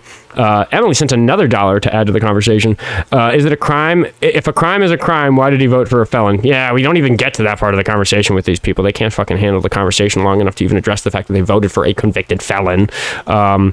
David sent, we already sent that one. Thank you for all the donations, David. And then Tim Davidson sent $5 to say, ask David if the man with the submarine gun is afraid of someone talking loudly. Yeah, good question. And then Ask Stamper sent $5 to say, because we love black people. Right. I don't think that he likes blacks. Yeah, he referred to black people as blacks. I don't like that.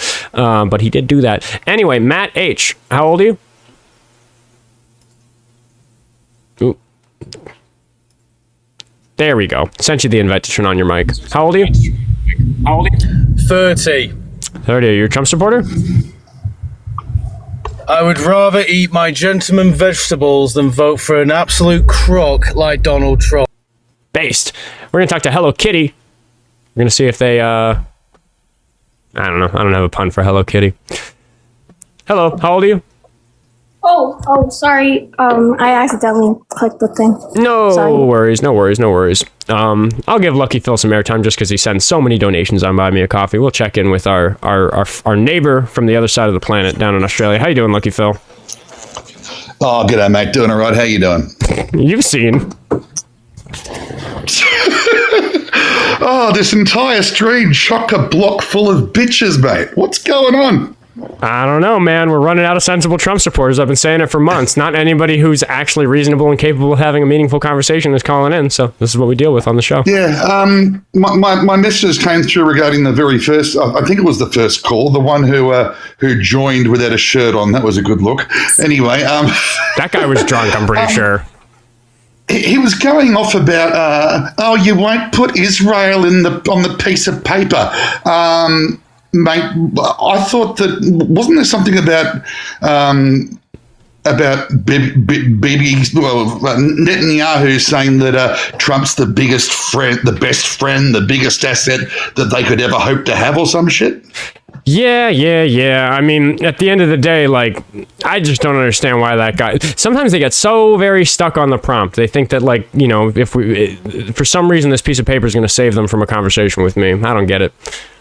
Yeah, he's absolutely anti-Israel, blah, blah, blah, blah, blah. But his favorite guy is the one who is their best friend and their biggest asset. Makes no sense at all. About the whole immigration thing, let's just okay. I'm almost 45. I remember some shit. So basically, there was the Clinton presidency, the Bush presidency. 9/11 happened. That caused a lot of fear and the whatnot. Then there was Obama's presidency. He was apparently the deporter in chief. So apparently they're fine with the immigration job that he was doing. But Trump was then saying, "Oh, we're going to build walls and make Mexico pay for it," which never fucking happened. So then Trump got into presidency, and apparently the immigration problem wasn't solved. Then a pandemic happened, and then there was a change of presidency. The world was coming out of the pandemic. America handled the situation a lot better than a lot of other countries. And then people in other countries go, "Oh shit, let's go to America, make the most of it." And Biden might have been caught with his pants down, might have not reacted to it the best. But apparently all the immigration problems are all his fault. Somehow. And then there's the bipartisan border bill, which Trump told the other Republicans to kill.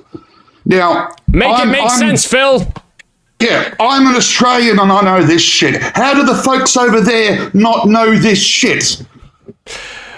You see me try to educate them. On that note, I think I'm going to wrap the show, so thank you for your time, Phil.